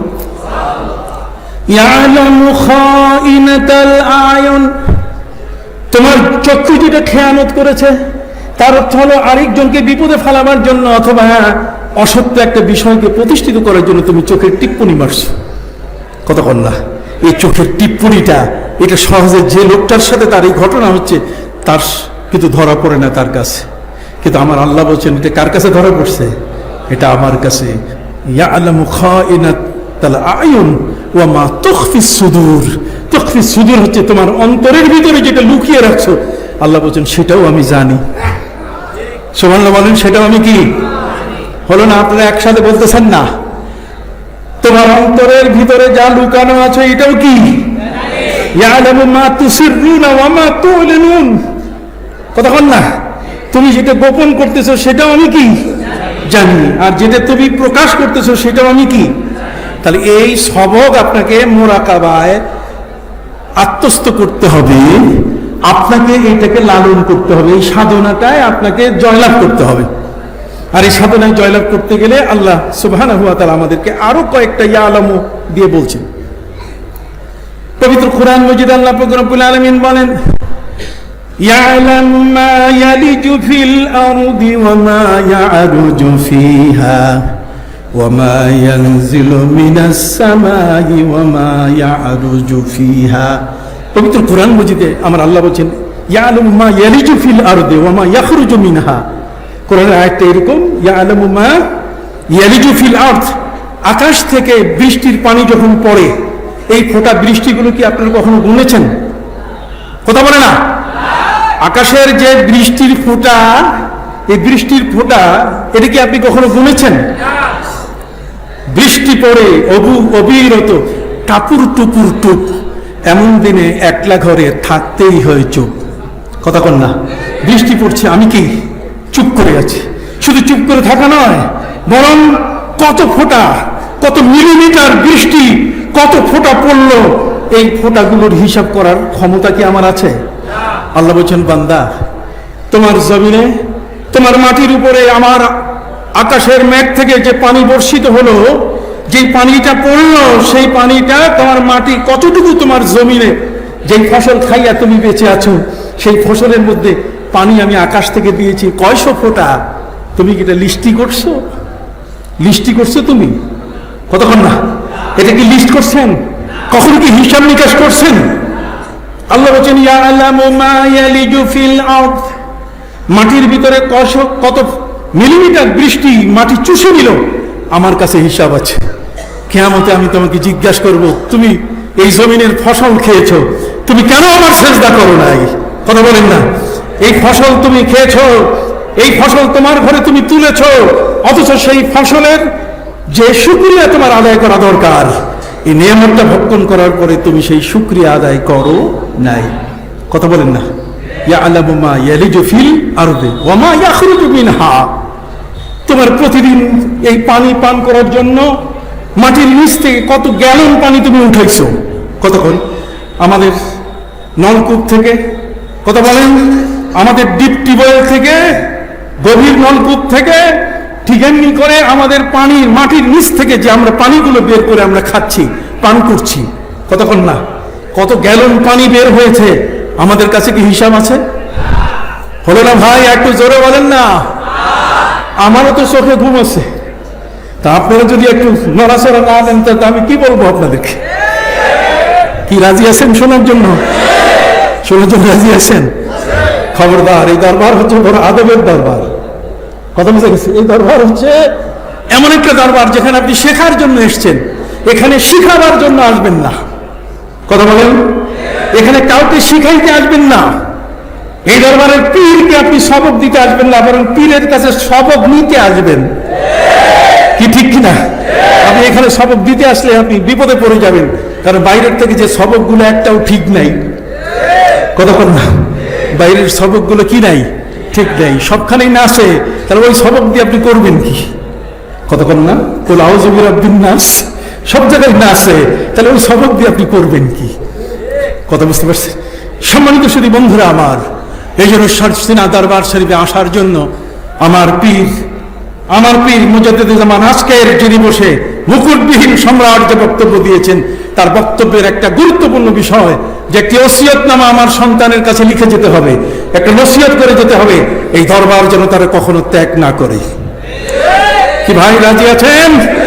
হাত উঁচু করে বলেন রাজি আছেন? এই দরবার যেন কখনো তারা ত্যাগ না করে। দুনিয়ায় যে কয়েকদিন আমি আছি, আপনি আছেন, আমাদের অবস্থা নির্মেয়াদ শেষ হয়ে যাবে, এরপরে আমাদের প্রজন্ম আসবে, তারা যেন এখানে আসে। এই জন্য আমি প্রতিটি মাহফিলে আবেদন করে থাকি, আপনি একা আসবেন না, আপনি আপনার প্রতিবেশী তাকে সাথে করে যেমন বাসে নিয়ে আসতেছেন, আপনার ছেলে বড় মেজো যে আছে তাকেও সাথে নিয়ে আসেন। কি বলেন ঠিক না? আসুক না, এখানে বসুক, এখানে একটু ওই যে গায়ে গড়িমড়ি দিয়ে এর ধুলাগুলো একটু গায়ে লাগুক। এখানে অসংখ্য অগণিত আল্লাহর ওলির চোখের পানি এই জমিনে ভেজা আছে, এটার হিসাব আমাদের কাছে নাই, কিন্তু এটার এমন স্পর্শ যে এখানে যখন কোনো ব্যক্তি অন্তত পক্ষে এই ধুলার সাথে তার দেহটা মিশে যায়, রাতের বেলা যখন শুয়ে পড়ে তখন নিচ থেকে তার ওই ভয়েস জারি হয়ে যায়, তার দেহের মধ্যে সেই আল্লাহর ওলিদের চোখের পানির একটা বিশাল পাওয়ার তার দেহের ভিতরে আকর্ষণ করা শুরু করে। সুবহানাল্লাহ। কথা বুঝতে পারছি? কুরআন বলে দিয়েছে, ইয়ালামু মা ইয়ালিজু ফিল আরদি ওয়া মা ইয়াখরুজু মিনহা ওয়া মা ইয়ানজিলু মিনাস সামাই ওয়া মা ইয়ারজু ফিহা। আকাশ থেকে যেমন সেখানে কত ফোঁটা বৃষ্টি, এটা যেমন হিসাব আমাদের কাছে নাই, ঠিক কত পানি এই নদীগুলো থেকে, পুকুরগুলো থেকে, হ্রদগুলো থেকে বাষ্প হয়ে আকাশে চলে গেল, তার হিসাব কি আমাদের কাছে আছে? আমার মানে হিসাব আছে? তাহলে আসেন হিসাবটা কিভাবে আমরা একটু দেখে নেই। হ্যাঁ, হিসাবটা হচ্ছে হযরতে লোকমান তার ছেলেকে হিসাবটা দেখাই দিয়েছেন। ইয়া বুনাইয়া ইন্নাহা ইন তাকুম মিসকালা হাববাতিন মিন খারদালিন ফাতাকুন ফি সাখরাতিন আও ফিস সামাওয়াতি আও ফিল আরদি ইয়াতি বিহাল্লাহ ইন্নাল্লাহা লাতীফুন খাবীর। ছেলেকে তিনি বলছেন, বাবা তোমার কোনো জিনিস কিন্তু আল্লাহর চোখের আড়াল নয়। কথা বলেন, এই যে আমাদের সামনে যে ক্যামেরাগুলো আছে, এই ক্যামেরার কাছে আমরা কি গোপন হওয়ার কোনো সুযোগ আছে? আমার মাথার টুপিটা কেমন, আমার চোখের চশমাটার রং কি, আমার গায়ের পোশাক কেমন, ক্যামেরার মধ্যে যেমন ধরা পড়তেছে, এটাকে কোনোদিন আমি বুঝতে পারবো না, রিমুভ করার কোনো সুযোগ নাই। কিন্তু সম্মানিত সুধী, এই ক্যামেরার শক্তির চেয়ে ওয়াইনুল্লাহ জারিয়া, আল্লাহর ক্যামেরা হচ্ছে এত বড় শক্তিশালী যে বিন্দু বিন্দু কোন অংশ আপনার দেহের ভিতরে যদি কোথাও লুকিয়ে রাখেন, মাটির ভিতরে লুকিয়ে রাখলে, পাহাড়ের কোথাও গর্তে লুকিয়ে রাখলে, আকাশের মেঘের ভেতরে যদি আপনি কোনো এই ধরনের গুনাহ করে যদি লুকিয়ে রাখেন, যেমন সেটি কিয়ামতের ময়দানে আল্লাহ তাআলা হাজির করবেন, ঠিক অনুরূপভাবে আমার জীবনের কোনো কর্ম, আমার জীবনের কোনো কাজ এমন নাই যেটা তিনি জানেন না। কথা বল না? পবিত্র কোরআন মজিদ আল্লাহ বলছেন, ইয়ালামু মা বাইনা আইদিহিম ওয়া মা খালফাহুম ওয়া লা ইউহিতুনা বিশাইইন মিন ইলমিহি ইল্লা বিমা শাআ। সুবহানাল্লাহ বলেন। তোমার সামনে, তোমার পিছনে যা আছে সবকিছু আমি দেখি। এই জন্য একজন মুরাকাবাকারী যিনি পর্যবেক্ষণ করছেন নিরিবিলি জায়গায়, যখন আল্লাহর ধ্যানে তিনি আল্লাহর সন্ধানে যখন একটি নিরিবিলি জায়গা তিনি বেছে নিলেন, ইলমে তাসাউফের এই অবস্থানটা এমন একটি অবস্থান যে অবস্থানের মধ্যে তার মনে রাখতে হবে যে আল্লাহ আমাকে কি করতেছেন, দেখতেছেন। কথা বল না? আল্লাহ আমাকে কি দেখতেছেন, আমার সবকিছু কাজগুলো আল্লাহর এলেমে আছে, আল্লাহ জানেন। কথা বুঝেন নাই? এ গেল একটা। যিনি মুরাকাবা করবেন, এই মুরাকাবা করলে তার একটা জিনিস আয়ত্ত করতে হবে যে তিনি আমাকে জানেন, আমার সকল কর্মকাণ্ড তিনি জানেন, কোনটাই তার হাত থেকে কোনো অংশ বাদ যাচ্ছে তা কিন্তু নয়, বরং তিনি আমার সাথে এটাকে প্রুভ করার জন্য ফিরিস্তা রেখে দিয়েছেন। পবিত্র কোরআন মজিদে আল্লাহ বলেন, মা ইয়ালফিযু মিন কাওলিন ইল্লা লাদাইহি রাকীবুন আতীদ। এখানে দেখেন রাকীব, মুরাকাবা। এই রাকীব পর্যবেক্ষণ, আমার পাশে ফিরিস্তারা আমাকে পর্যবেক্ষণ করার জন্য আছেন। তার মানে ফিরিস্তারা আমাকে দেখতেছে, আমি মুখে কি বলতেছি সেটার অডিও নিচ্ছে, আর আমার যা কিছু আমি মুখে বলছি, আমার অঙ্গভঙ্গি কর্মকাণ্ড সবগুলোর ভিডিও নিয়ে নিচ্ছে। কথা বল না সুবহানাল্লাহ। তাহলে কোনো অবস্থাতেই আল্লাহর থেকে আমি বিচ্ছিন্ন হওয়ার কোনো সুযোগ নাই। সব দেখেন কে? সব জানেন কে? আল্লাহ। সম্মানিত শুধু এরপরে আপনাকে আপনার ভিতরে আনতে হবে নিজের মানসিকতাটাকে পবিত্র করার জন্য।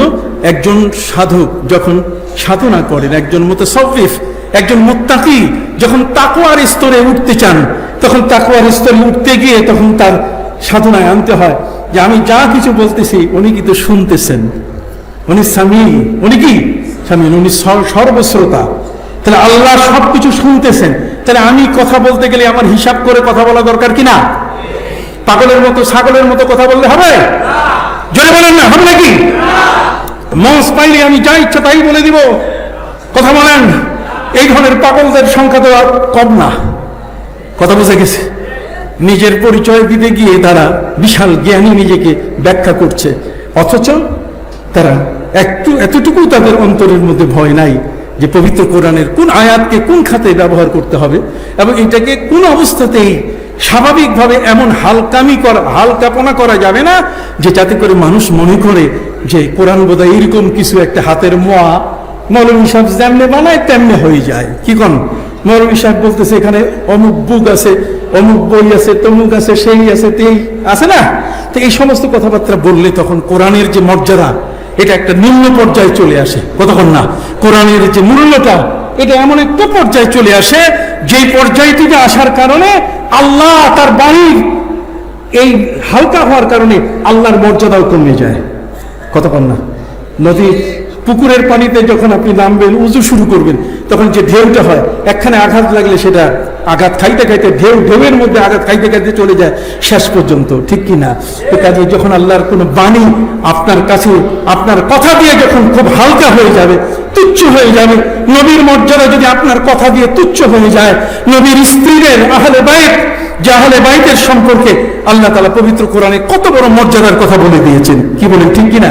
সম্মানিত সুধী, অতএব সেই আহলে বাইতের মর্যাদা ক্ষুণ্ণ হচ্ছে আপনার কথা দিয়ে। তার মানে পবিত্র কোরআন যাদের প্রশংসা করেছে আর আপনি তাদেরকে তুচ্ছ করলেন, তার অর্থ হলো এই যে এটা আলটিমেটাম আল্লাহর কাছে চলে গেল সেই তুচ্ছটা, কি বলেন ঠিক কিনা? এ কারণে আপনি নিন্দিত হলেন, আপনি মানুষের কাছে সমালোচনার শিকার হলেন। এই জন্য আপনাকে যখন কথা বলতে হবে তখন খুব মেপে কথা বলতে হবে, ঠিক কিনা? যে আমি মুখ থেকে যেটা বের করছি, মা ইয়ালফিযু মিন কাওলিন, যে কথাটাই আমি বের করছি, ইয়াতালাক্কাল মুতালাক্কিয়ান আনিল ইয়ামিন ওয়া আনিল শিমাল কাঈদ, আমার ডান বামে বসে আছেন ফেরেশতা, তাদের দায়িত্ব হলো এরা পর্যবেক্ষক। কতক্ষণ না এরা কি পর্যবেক্ষক। মা ইয়ালফিযু মিন কাওলিন ইল্লা লাদাইহি রাকীবুন আতীদ। অতএব সেই পর্যবেক্ষক ফেরেশতারা তারা তো আর আপনার সাথে খাতির জমাবে না। এখানে কিছু পয়সাপাতি দিয়ে রদ বদল করার কোনো সুযোগ আছে? জোরে বলেন, কোনো সুযোগ আছে? তাহলে আপনার সাধনার মধ্যে, মুরাকাবার সাধনার মধ্যে সেকেন্ড থিং যেটা, দ্বিতীয় যে জিনিসটা, সেই জিনিসটা আপনাকে আনতে হবে যে আল্লাহ তাআলা আমার সবকিছু শুনতেছেন। কতক্ষণ না আল্লাহ তাআলা আমার সবকিছু কি শুনতেছেন, যা বলি, আমি বক্তৃতায় বলি, আমি ক্লাসে বলি, কতক্ষণ না আমি আমার মাঠে আমার কৃষককে বলি, আমার ব্যবসায় আমার ক্লায়েন্টকে আমি বলি, আমি যেখানে যেভাবে যা বলবো সেই বলাটা এটা প্রত্যেকটাই রেকর্ড হচ্ছে, প্রত্যেকটা কি হচ্ছে?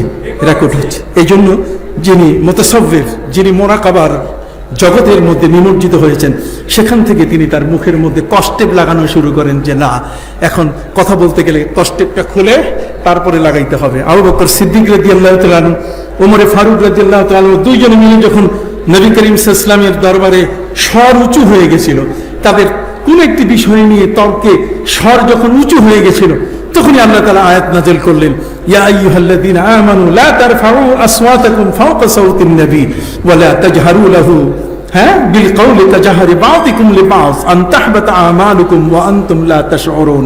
অতএব সেই দিন থেকে আবু বকর সিদ্দিক রাদিয়াল্লাহু তাআলা তিনি মুখের মধ্যে মার্বেল রাখা শুরু করলেন, পাথর রাখা শুরু করলেন, যে আমার মুখে পাথর রাখতে হবে, কথা বলবো পাথর বের করে তারপর কথা বলবো যতটুকু দরকার, এটা বলার পরে আবার কি মুখের মধ্যে পাথর রাখবো, যাতে কোনো ফাহিশা কথা, যাতে কোনো এই ধরনের এমন কোনো কথা যেন আমার মুখ থেকে বের হয়ে না আসে। আপনি কি বুঝতে পারছেন কি ভাই, কথা বুঝতেছেন? আপনি যে দরবারে আসছেন সেই দরবারের সবক কিন্তু এগুলা। এই দরবারে আপনি যখন আসবেন তখন মিটা দেয় তু আপনি হস্তি কো गर कुछ होना चाहे कि दाना खाक से मिलकर गुल गुलजार हो जाता है। আপনি যতক্ষণ পর্যন্ত মাটির সাথে মিশকে মিশাবেন না, বীজ যতক্ষণ পর্যন্ত মাটির সাথে মিশে যাবে না, ততক্ষণ পর্যন্ত আপনার এই শক্ত দিলটা নরম হবে না। এই জন্য কবি বলেছেন, সালেহাতু সঙ্গে বুদি দিল খারাশ, সালেহাতু সঙ্গে বুদি দিল খারাশ কে এক জামানা দর আউলিয়া খাকে বাস। তোমার এই শক্ত দিল, তোমার এই মুর্দা দিল, তোমার এই কঠিন মনটাকে যদি তুমি আল্লাহর জন্য নরম করতে না পারো, তাহলে তোমার চোখে পানি আসবে না, কতক্ষণ না আল্লাহর প্রতি তোমার চোখে বিগলিত হবে না। তোমার মধ্যে যদি সেই পাষণ্ডতা থাকে, তাহলে সেই পাষণ্ডতা দূর করতে গেলে সেই অন্তরটাকে তোমাকে নরম করতে হবে। সে নরম করতে গেলে তোমাকে একজন ওলির দরবারে গিয়ে বসতে হবে, কতক্ষণ না এক জামানা দর আউলিয়া খাকে বাস। তার মানে আল্লাহর ওলির দরবারে যাইয়া মাটির উপরে তোমাকে বসে থাকতে হবে, মাটি হয়ে থাকতে হবে। এই যে বসছেন না, বসার মধ্যে আপনার চিন্তা থাকবে এরকমই যে আমি কি মাটি। মাটি কেন জানেন? মাটির উপরে মানুষ পাড়াইয়া যায় তাও কিছু কয় না, কতক্ষণ না মালিক কাটে তাও কিছু কয় না। তার মানে সে নীরব হয়ে যায়, নিশ্চুপ হয়ে যায়, তার মধ্যে অহংকার থাকে না, গর্ব থাকে না, আমিত্ব থাকে না, সে নিজে বিশাল কিছু এটা কখনো বলে না। এই জন্য পৃথিবীতে কিছু অলি এমন দেখা গেছে যে অলি নিজের জীবনে কোনোদিন আমি শব্দ ব্যবহার করে নাই। কি শব্দ? আপনি বলছেন না কেন? কোন শব্দ? আমি শব্দ ব্যবহার করে নাই। আমিতে আমিত্ব, ক্ষুদি, এই জিনিসটা ব্যবহার করেননি তারা, কথা বুঝলেন নেই। বরং যদি বলা হয় যে আপনি ভাত খেয়েছেন, খাবার খেয়েছেন, তা আমরা বলি হ্যাঁ আমি খেয়েছি, কিন্তু উনি এটা বলতেন না, উনি বলতেন আল্লাহ আমাকে খাওয়াইছেন। তো আপনি বাজার থেকে আসছেন, আমরা হ্যাঁ আমি আসছি, কিন্তু উনি উত্তর দিতেন আল্লাহ আমাকে আনছেন। সুবহানাল্লাহ বলেন। তবে আমিত্ব থেকে রক্ষা করে নিজকে বাঁচানো এটা একটা জটিল সাধনা। আর সেই সাধনাটা ওই জাগতিক সংসদে হবে না, এটা হবে এই সারসিনা দরবারের বাংলাদেশের মুসলমানদের আধ্যাত্মিক সংসদ, কথা বুঝেন নাই? এটা হচ্ছে আধ্যাত্মিক সংসদ। এই আধ্যাত্মিক সংসদে এখানে যারা আসবেন তাদের মধ্যে সেই পরিবর্তনগুলো চলে আসবে, কথা বল না? এখানে আসার পরে আপনি দেখবেন তার দৃষ্টিশক্তি বদলে যাবে, তার ভাষা বদলে যাবে, তার কথা বদলে যাবে, তার চাল চলন বদলে যাবে, তার আচার আচরণ বদলে যাবে, তার আখলাকের মধ্যে পরিবর্তন এসে যাবে। তখন দেখবেন তার সুর, তার কণ্ঠ, তার আওয়াজ এক ভিন্ন ধরনের আওয়াজ হয়ে গেছে। তখন এই পৃথিবীর মধ্যে সে একজন শালীন ব্যক্তি, পৃথিবীর মধ্যে সর্বোচ্চ মানের একজন ভদ্র ব্যক্তিতে সে পরিণত হয়ে যাবে। সুবহানাল্লাহ বলেন। এই জন্য আমাদেরকে বলা হয়েছে মান খাশিয়ার রহমান বিল গায়ব। আল্লাহ বলছেন যে ব্যক্তি আল্লাহকে ভয় করে, মান খাশিয়ার রহমান বিল গায়ব, আল্লাহকে দেখে নাই কিন্তু ভয় করতেছে কাকে? আপনি বলেন না কাকে? আবার বলেন কাকে? তার এমন একটা অন্তর নিয়ে আসলো যে অন্তরটা অনুগত হয়ে গেছে। এই অন্তরটাকে যদি বলা হয় যে এখন এই জর্ব লাগাতে হবে, এখন কাদেরিয়া সিলসিলার এই জেকের, আপনি দেখবেন তার ভিতরে কাদেরিয়া সিলসিলার জেকের শুরু হয়ে গেছে। সুবহানাল্লাহ বলেন।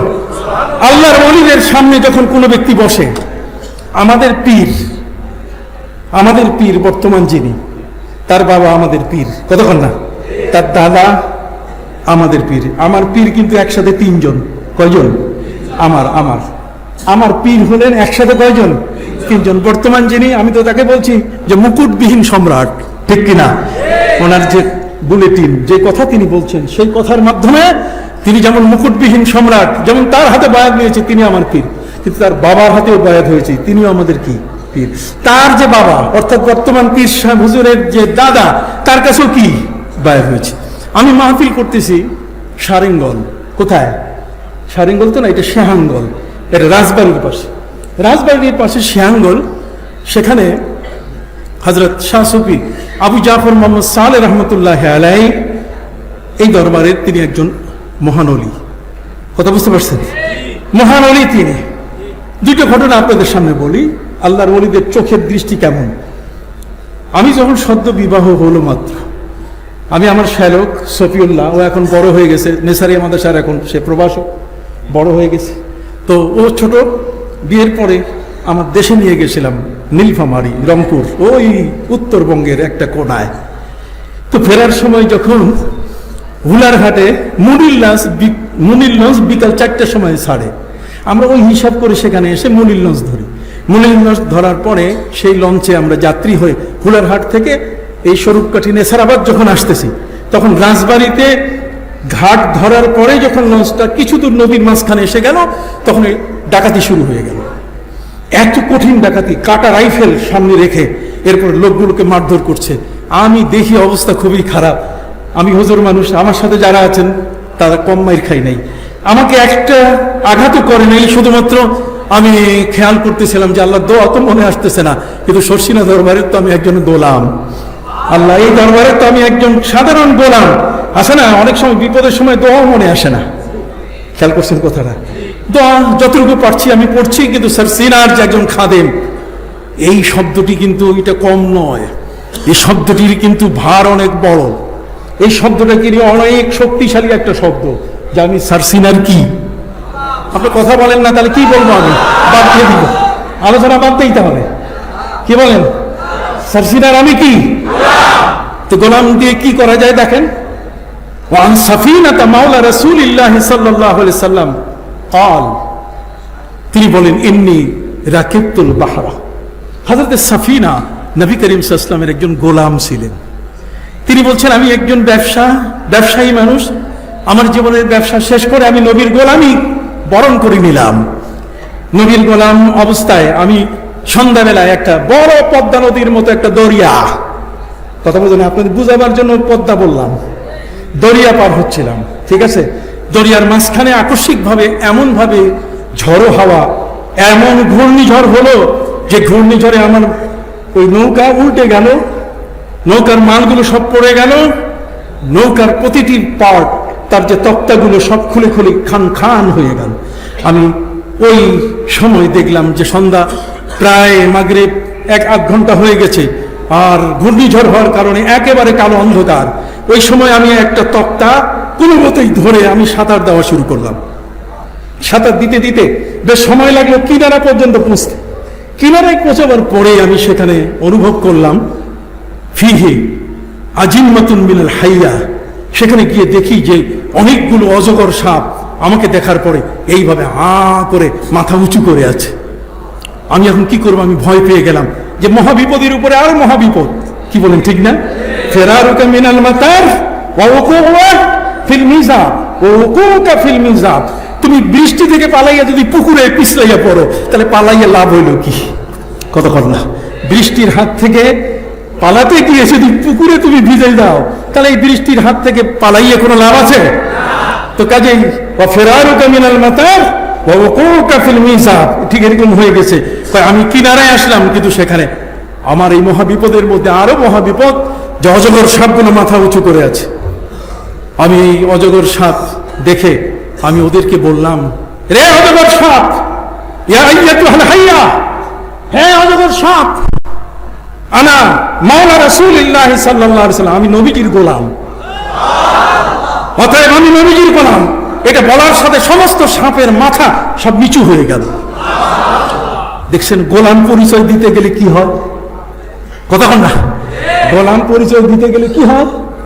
হযরত সাফিনা নবী করিম সাল্লাল্লাহু আলাইহি ওয়াসাল্লাম তিনি ছিলেন একজন গোলাম। তিনি পরিচয় কি দিয়েছেন? নামের পরিচয় দিয়েছেন যে আমি অমুক ওসি সাহেবের ছেলে, আমি এমপি সাহেবের পুত্র।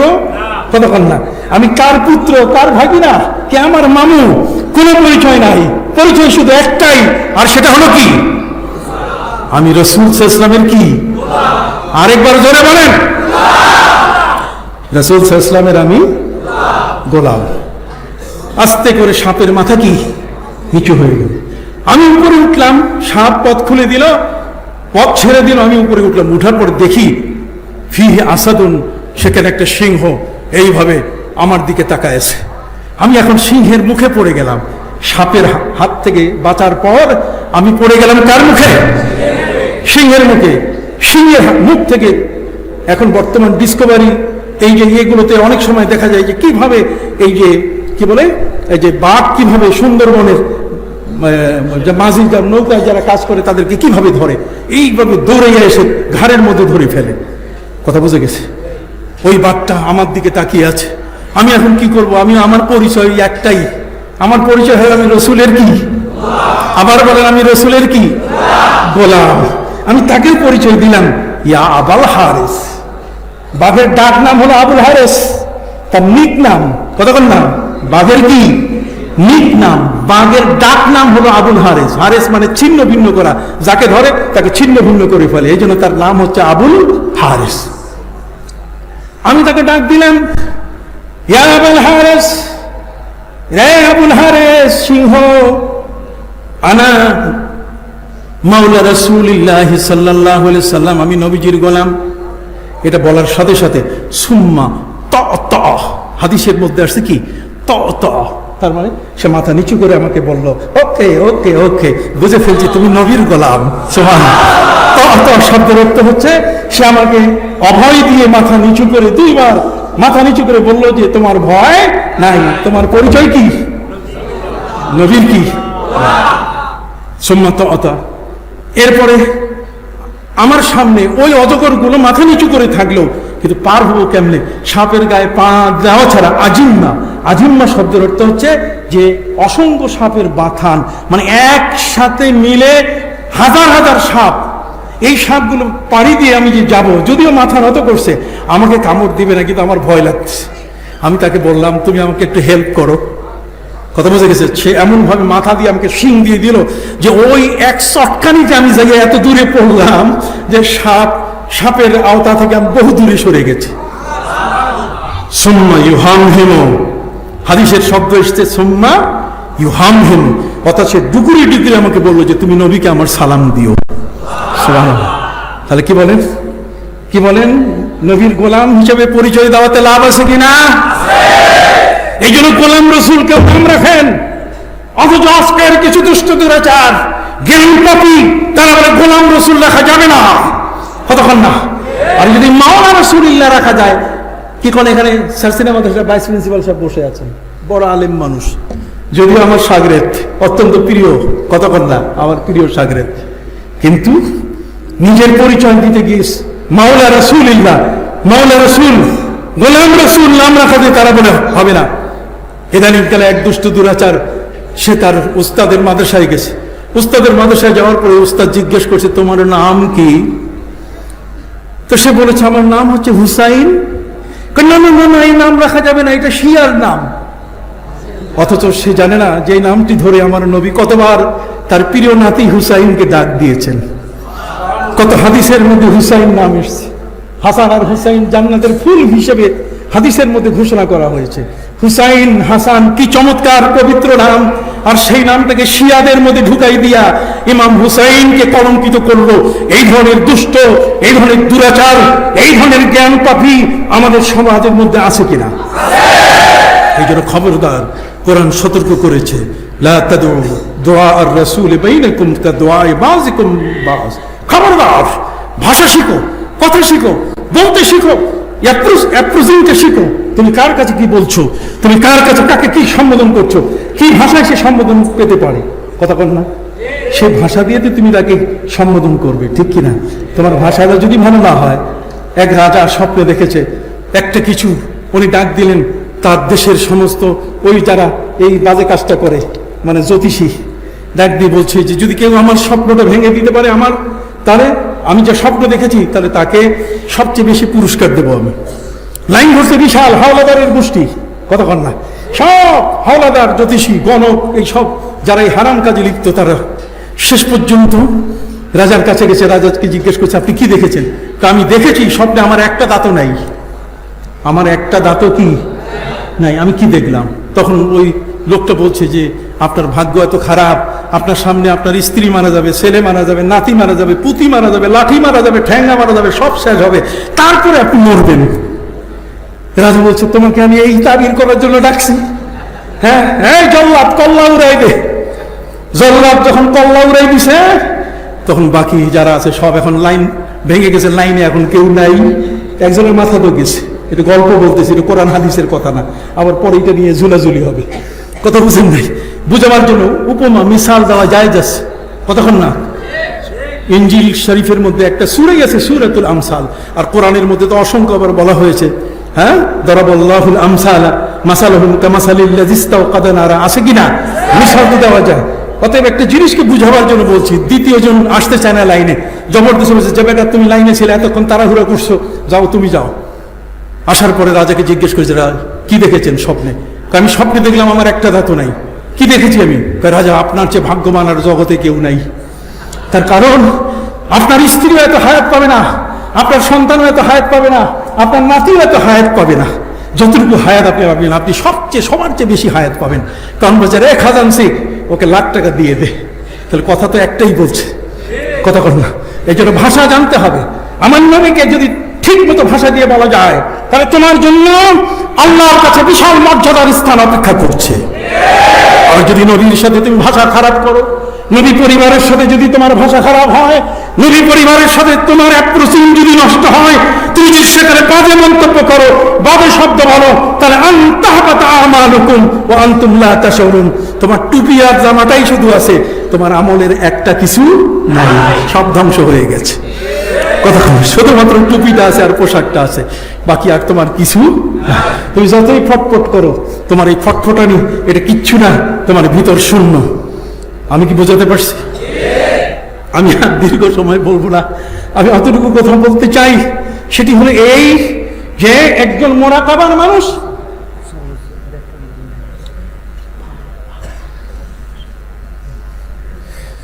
মারহাবা কয় 1:30 পর্যন্ত চলবে, 1:30 পর্যন্ত চললে তো আর বাকি থাকবে না।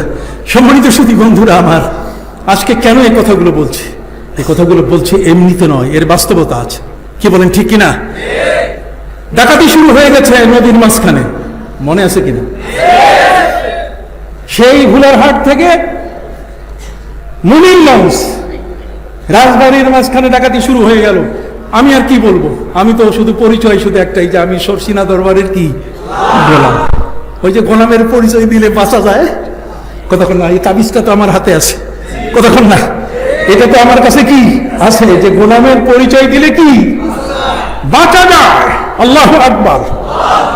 বাস আমি দোয়া করতেছি ডাকাতরা, আমি আর ওই সফিউল্লাহ তো ছোট, অল্প মাত্র কত 5-6 বছর বয়স হবে, এই দুইজনকে বলছি আপনারা উপরে উঠেন। এখন আমার হাতে ব্রিফকেস ছিল, টাকা ছিল, আমি বিসমিল্লাহ খুইয়া ওইটা ওই যে সিট বেঞ্চের নিচে শোয়াই দিলাম, কথা বুঝেন নাই, আর বলে দিলাম ওয়াজআলনা মিন বাইনি আইদিহিম সাদ্দান ওয়া মিন খালফিহিম সাদ্দান ফাআগশাইনাহুম ফাহুম লা ইউবসিরুন। সুবহানাল্লাহ। ওয়াজআলনা মিন বাইনি আইদিহিম সাদ্দান ওয়া মিন খালফিহিম সাদ্দান ফাআগশাইনাহুম ফাহুম লা ইউবসিরুন। তো সামনে পিছনে ডানে বামে নিচে উপরে সবগুলো এখন আল্লাহর পক্ষ থেকে অন্ধকার আবরণ তৈরি হয়ে গেল। আল্লাহ তাআলা এই জিনিসটাকে নিজের কন্ট্রোলে নিয়ে নিলেন, আর চতুর্দিকে আল্লাহ তাআলা অদৃশ্য কালো দেয়াল দিয়ে ঘিরে দিয়ে দিলেন। এই কালো দেয়াল দিয়ে ঘিরে দেওয়ার পরে এখন আর কিছু দেখতেছে না। আমরা উপরে উঠলাম, নিচে খুব ধুমধাম মারামারি, তার মানে ভাঙতেছে, এটা নিতেছে, এটা নিতেছে। এরপর আমাদেরকে নিচে নামালো, নামার পরে দেখি সবার টাকা পয়সা যা আছে ব্রিফকেস টিফকেস ভাঙা শেষ। আমার টাকা আনাম আমানত যা আছে ঠিক তেমনই আমি পাইলাম। আমার শ্যালক, তাকে জিজ্ঞেস করলে এই সত্যতা পাওয়া যাবে। সম্মানিত সাথে আমরা আসতেছিলাম, ডাকাত ওই আমরা জুরি একটা জায়গার নাম, না কতদিন পরে মনে করতেছি, আমরা জুরি একটা জায়গার নাম, আমরা জুরিতে ডাকাতগুলো নেমে গেল। এবার লঞ্চ ছাড়লো, ডাকাত তো নেমে গেছে। যখন এই থানায় চলে আসো, নেসারাবাদ থানায়, এখানে আসার পরে যারা পুলিশ তারা বোঝে আপনারা সবাই থাকেন, ডাকাত ধরবো ভিতরে আছে কিনা। ডাকাত তো নেমে গেছে, ডাকাত আছে নাকি, ডাকাত এত পাগল না, কথা বুঝেন নাই, বলে তো প্রস্তুতি নিয়ে আসছে কোন জায়গায় নামতে হবে, কোন জায়গায় দৌড়াইতে হবে। অতএব সম্মানিত শুধু আমরা নামলাম। শেষ পর্যন্ত নামার পরে আমি এই ভিতরের যে রাস্তাটা, তাঁতের বাড়ির যে রাস্তা, কতক্ষণ না এই তাঁতের বাড়ির রাস্তা দিয়ে আমার বাসার পাশে এই যে বিল্ডিংটার পিছনে ছিল, মনে হল তার পিছনে ছিল, কথা বুঝে গেছে। আমি সোজা আসার পরে আমার মনে হলো যে আমি হুজুরের সাথে একটু দেখা করে তারপর বাসায় যাব। তখন শাহ সুফি আবু জাফর মোহাম্মদ সালেহ রহমতুল্লাহ আলাইহি দরবারে বসা, দরবারে তিনি বসে আছেন। আমি দরবারে দেখেন না একটা সিঁড়ি পরে আরেকটা সিঁড়ি, এরপর লম্বা আবার একটার পর একটা সিঁড়ি, ঠিক আছে? এইটাও আগের থেকে, এটা গতকালকে তৈরি হয়েছে তা না, কথা বুঝে গেছে। আমি যখন উপরে উঠবো সিঁড়িতে, তখন হুজুর আমার পীর আবু জাফর মোহাম্মদ সালেহ রহমতুল্লাহ আলাইহি তিনি ডাক দিয়ে বলছেন, মাওলানা লঞ্চে তো কোনো অসুবিধা হয় নাই, সুবহানাল্লাহ, লঞ্চে তো কোনো অসুবিধা হয়নি, আল্লাহু আকবার। আমার গায়ের পোষণ খারাপ হয়ে যাচ্ছে। তার মানে আমার জীবনের বাস্তব একটা ঘটনা। এটা কোন দরবারে আপনারা এসেছেন, কোথেকে আপনারা এসেছেন? আল্লাহ আমাদেরকে এই মহান দরবার মিলাই দিয়েছেন আমাদের জীবনের জন্য, এর চেয়ে আমাদের সৌভাগ্যের আর অন্য কিছু না। উহিব্বুস সালিহিনা ওয়া লাস্তু মিনহুম, উহিব্বুস সালিহিনা ওয়া লাস্তু মিনহুম লাআল্লাল্লাহা ইয়ারযুকুনি সালাহা। আমি ভালো মানুষ নই, ভালো আমল আমার নেই, কিন্তু ভালো মানুষের সাথে, ভালো আমলকারীর সাথে আমি আছি। অতএব শুনিদাম দররোজে উম্মীদ বিন, শুনিদাম দররোজে উম্মীদ বিন বাদারা বামকশদ বনে কা করিম। আমি শুনেছি ধানের সাথে যেমন পাতানগুলো বিক্রি হয়, কতক্ষণ না কিয়ামতের ময়দানে এই ধরনের সালে বান্দা আল্লাহর ওলিদের পাশে যদি আপনি থাকতে পারেন, তাহলে এক ডাকে ওদের সাথে বলে আয় আয় খাদেম কেতলি। খাদেম কি? পীর সাহেবের খাদেম যারা হয় তারা কি? কেতলি। তাদের কি বলে? আরে নাম শুনে নেন না, বলেন না কেন? এগুলো তো ভাষা উঠে গেছে। পীর সাহেবের যারা খাদেম থাকে তাদেরকে কি বলে? কেতলি। বুঝেন কেন? কেতলি হচ্ছে, আপনি জানেন আমাদের শরীয়তের মাসালা হলো উজু করতে গিয়ে উজুর পানি যেন এটা বদনার ভিতরে না পড়ে। তার কারণ যখন কারো দেহের উজুর অঙ্গ থেকে যখন পানি পড়ে উজু করার কারণে, তখন এই পানিটা যেটা ঝরে পড়ে এটা গুনাহ নিয়ে ঝরে পড়ে। এই জন্য ইমাম আবু হানিফা রহমতুল্লাহ আলাইহিকে যখন একটা নদীর পাশে তাকে উজু করানো হচ্ছিল, তখন ইমাম আবু হানিফা রহমতুল্লাহ আলাইহি বলছেন, হাব্বিল মাকাদাতি বিন হেনা, তোমরা আমার অবস্থানটা আমি যেখানে বসছি এখান থেকে দূরে সরাই দাও। তাই কেন? তাই কিছু আগে বোধহয় এখানে একজন লোক উজু করে গেছে, তার গুনাহগুলো ঝরে পানিতে পড়ছে, ওটা আমি দেখতে পাচ্ছি। এই চক্ষু আপনি কি ওই চক্ষু বিজ্ঞান কলেজে পাবেন? কথা বলেন, এটা কি চক্ষু বিজ্ঞান কলেজে পাওয়া যাবে? হ্যাঁ, এই চক্ষু কি চক্ষু ইনস্টিটিউটে পাওয়া যাবে? ওই শঙ্কর চেন্নাইয়ে পাওয়া যাবে? ওই আই হসপিটালে পাওয়া যাবে? না, পাওয়া যাবে না। এটা হচ্ছে এমন এক চক্ষু, ইত্তাকু মিন ফিরাসাতিল মুমিন ফাইন্নাহু ইয়ানজুরু বিনুরিল্লাহ। তাদের চক্ষুটা ছিল এত পাওয়ারফুল, তারা এখান থেকে হযরত ওমর যেমন 900 কিলোমিটার দূরে নাহাবান এলাকায় তার সৈন্যরা বিপদে পড়েছে, তিনি যেমন বলেছিলেন, ইয়া সারিয়াতু আল জাবাল আল জাবাল, এই সেনাপ্রধান পাহাড়ের পথ ধরো, পাহাড়ের পথ ধরো। মসজিদের মধ্যে হইচই পড়ে গেল। আজকের ইমাম সাহেব হযরত ওমর তিনি নামাজ পড়ালেন, খুতবা দিলেন, আর সেই খুতবার মধ্যে আগের পরের মিল নাই, আর বললেন ইয়াজ সারিয়াত আল জাবাল আল জাবালা, তার মানে সেনাপ্রধান পাহাড়ের পথ ধরো। হযরত উমরকে তারা জিজ্ঞেস করলেন, উমর কেন হলো এমনটা? আগের সিয়াক সাবাক মিল নাই, আগের পরের মিল নাই। হযরত উমর ফারুক রাদিয়াল্লাহু তাআলা বলছেন, দেখুন আমি যখন খুতবা দিচ্ছিলাম তখন আমার চোখের দৃষ্টি শুধু আপনাদের মধ্যে সীমিত ছিল না, 900 কিলোমিটার দূর 500 মাইল পর্যন্ত বাল্ক ইরানের সেই নাহাবান এলাকা পর্যন্ত চলে গেছে। আমি দেখলাম আমার সৈন্যরা বিপদে পড়েছে। এই জন্য আমার হাতে তো মুঠোফোন নাই, মোবাইল নাই, কথা বল না, আমার কাছে মুঠোফোন নাই, মোবাইল নাই, আছে আমার সেই মুখের জবানের শক্তি। আল্লাহর কোন বান্দা, আল্লাহর এই ধরনের কোন এই সেই মুতাসাররিফ মুত্তাকি পরহেজগার নবী প্রেমিক যখন কোনো কথা বলে, তখন সেই কথাটা পৃথিবীর এক প্রান্ত থেকে আরেক প্রান্ত ছড়িয়ে যায়। তখন পৃথিবীর বাতাস তার জন্য গোলাম হয়ে যায়, কথা বল না। পৃথিবীর এই ইথার তরঙ্গমালা তখন তার কথাটা এটা মুহূর্তে চোখের পলকে তাদের কানে পৌঁছিয়ে দেয়। সুবহানাল্লাহ। আকাইদে নাসফি খুলে দেখে। সম্মানিত সুধী, এই জন্য আমি আপনাদের খেদমতে বিনয়ের সাথে আবেদন করতে চাই, দৃষ্টি, সব দৃষ্টি এক নয়, কতক্ষণ না, সব দৃষ্টি কি একরকম? অতএব আমার হুজুর কিবলা হযরত শাহ সুফি আবু জাফর মোহাম্মদ সালেহ রহমতুল্লাহ আলাইহি উনি দেখতে পেয়েছেন ওই মুমিন মানুষের মধ্যে কি ঘটছে, কতক্ষণ না। আল্লাহর ওলিদের চোখের দৃষ্টি যদি বড় পীর আব্দুল কাদের জিলানী রহমতুল্লাহ আলাইহি 300 মাইল দূরে একজন মহিলা যখন বিপদে পড়েছিল, একজন যুবক যখন তার ইজ্জতের উপর হাত দিতে চেষ্টা করছিল, তখন সেই মহিলা ডাক দিয়েছে, ইয়া গাউস আগিসনি, হে গাউসুল আজম, হে মহিউদ্দিন আব্দুল কাদের জিলানী, আমাকে সাহায্য করুন। ওই মুহূর্তে তিনি আসরে রুজু করতেছেন। আসরে রুজু করার অবস্থায় চোখের দৃষ্টি চলে গেল 300 কিলোমিটার দূরে। পায়ের জুতা খুলে তিনি এমন ভাবে মারছেন, যাইয়া সেই 300 মাইল দূরে যুবকের গালে চপেটাঘাত শুরু করলো। যুবক সাথে সাথে সেখানে পড়ে গেল। ওই মহিলা তার ইজ্জত নিয়ে বেঁচে গেলেন। সম্মানিত সুধী, শামুদ্দিন রূপস রহমতুল্লাহ আলাইহির কাছে পদ্মা নদীর পাড়ে সেই রাজশাহীর মানুষগুলো বলছে, আমাদের সব তো গেল নদী গর্বে বিলীন হয়ে, পদ্মা নদীর গ্রাসে আমাদের পুরো শহরটা চলে যাচ্ছে। হুজুর, কি করা যাবে?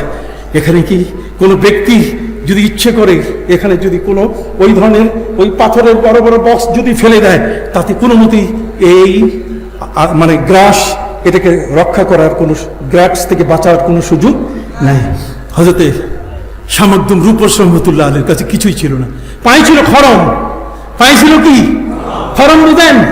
খড়ম মানে কাঠের কাঠের কাঠের জুতা, কাঠের কাঠের কাঠের খড়ম। এই খড়ম শুধুমাত্র একটা বুতামের মধ্যে তার এই বৃদ্ধাঙ্গুলির পাশে সেটা লাগানো থাকে।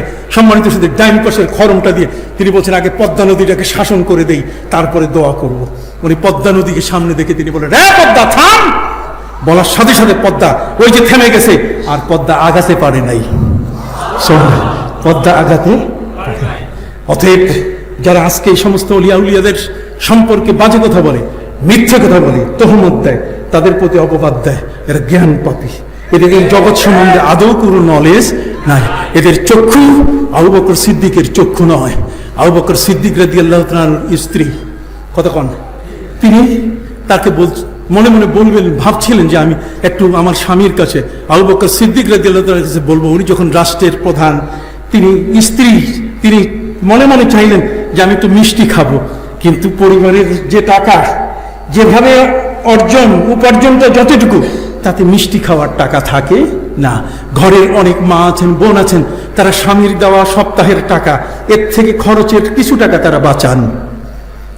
হযরত আবু বকর সিদ্দিক রাদিয়াল্লাহু তাআলার স্ত্রী, তিনি ওই মিষ্টি খাওয়ার জন্য কিছু প্রতি সপ্তাহের কিছু টাকা বাঁচাতে বাঁচাতে যখন টাকাগুলো একটু বেশি হয়েছে, তখন তিনি আবু বকর সিদ্দিক রাদিয়াল্লাহু তাআলা হাতে দিয়ে বলছেন, আবু বকর, হে আমার প্রিয় স্বামী, আমার মিষ্টি খাওয়ার বড় আগ্রহ, ইচ্ছা, কিন্তু টাকা ছিল না।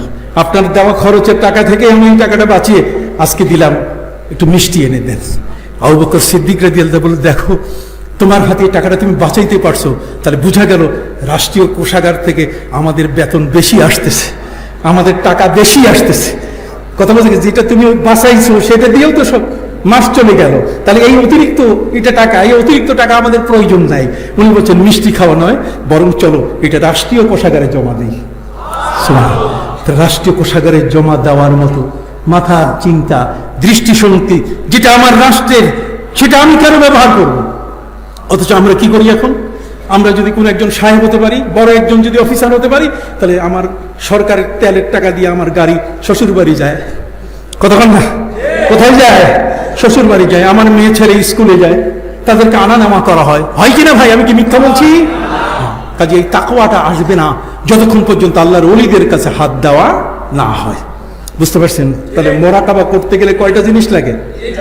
আবার বলেন, কয়টা? মোরাকাবা করতে গেলে 3টে জিনিস লাগে। একটা হলো আলিম, তার মানে আল্লাহ সবকিছু কি জানেন। সুবহানাল্লাহ বলেন। আল্লাহ সবকিছু কি জানেন, আলিম।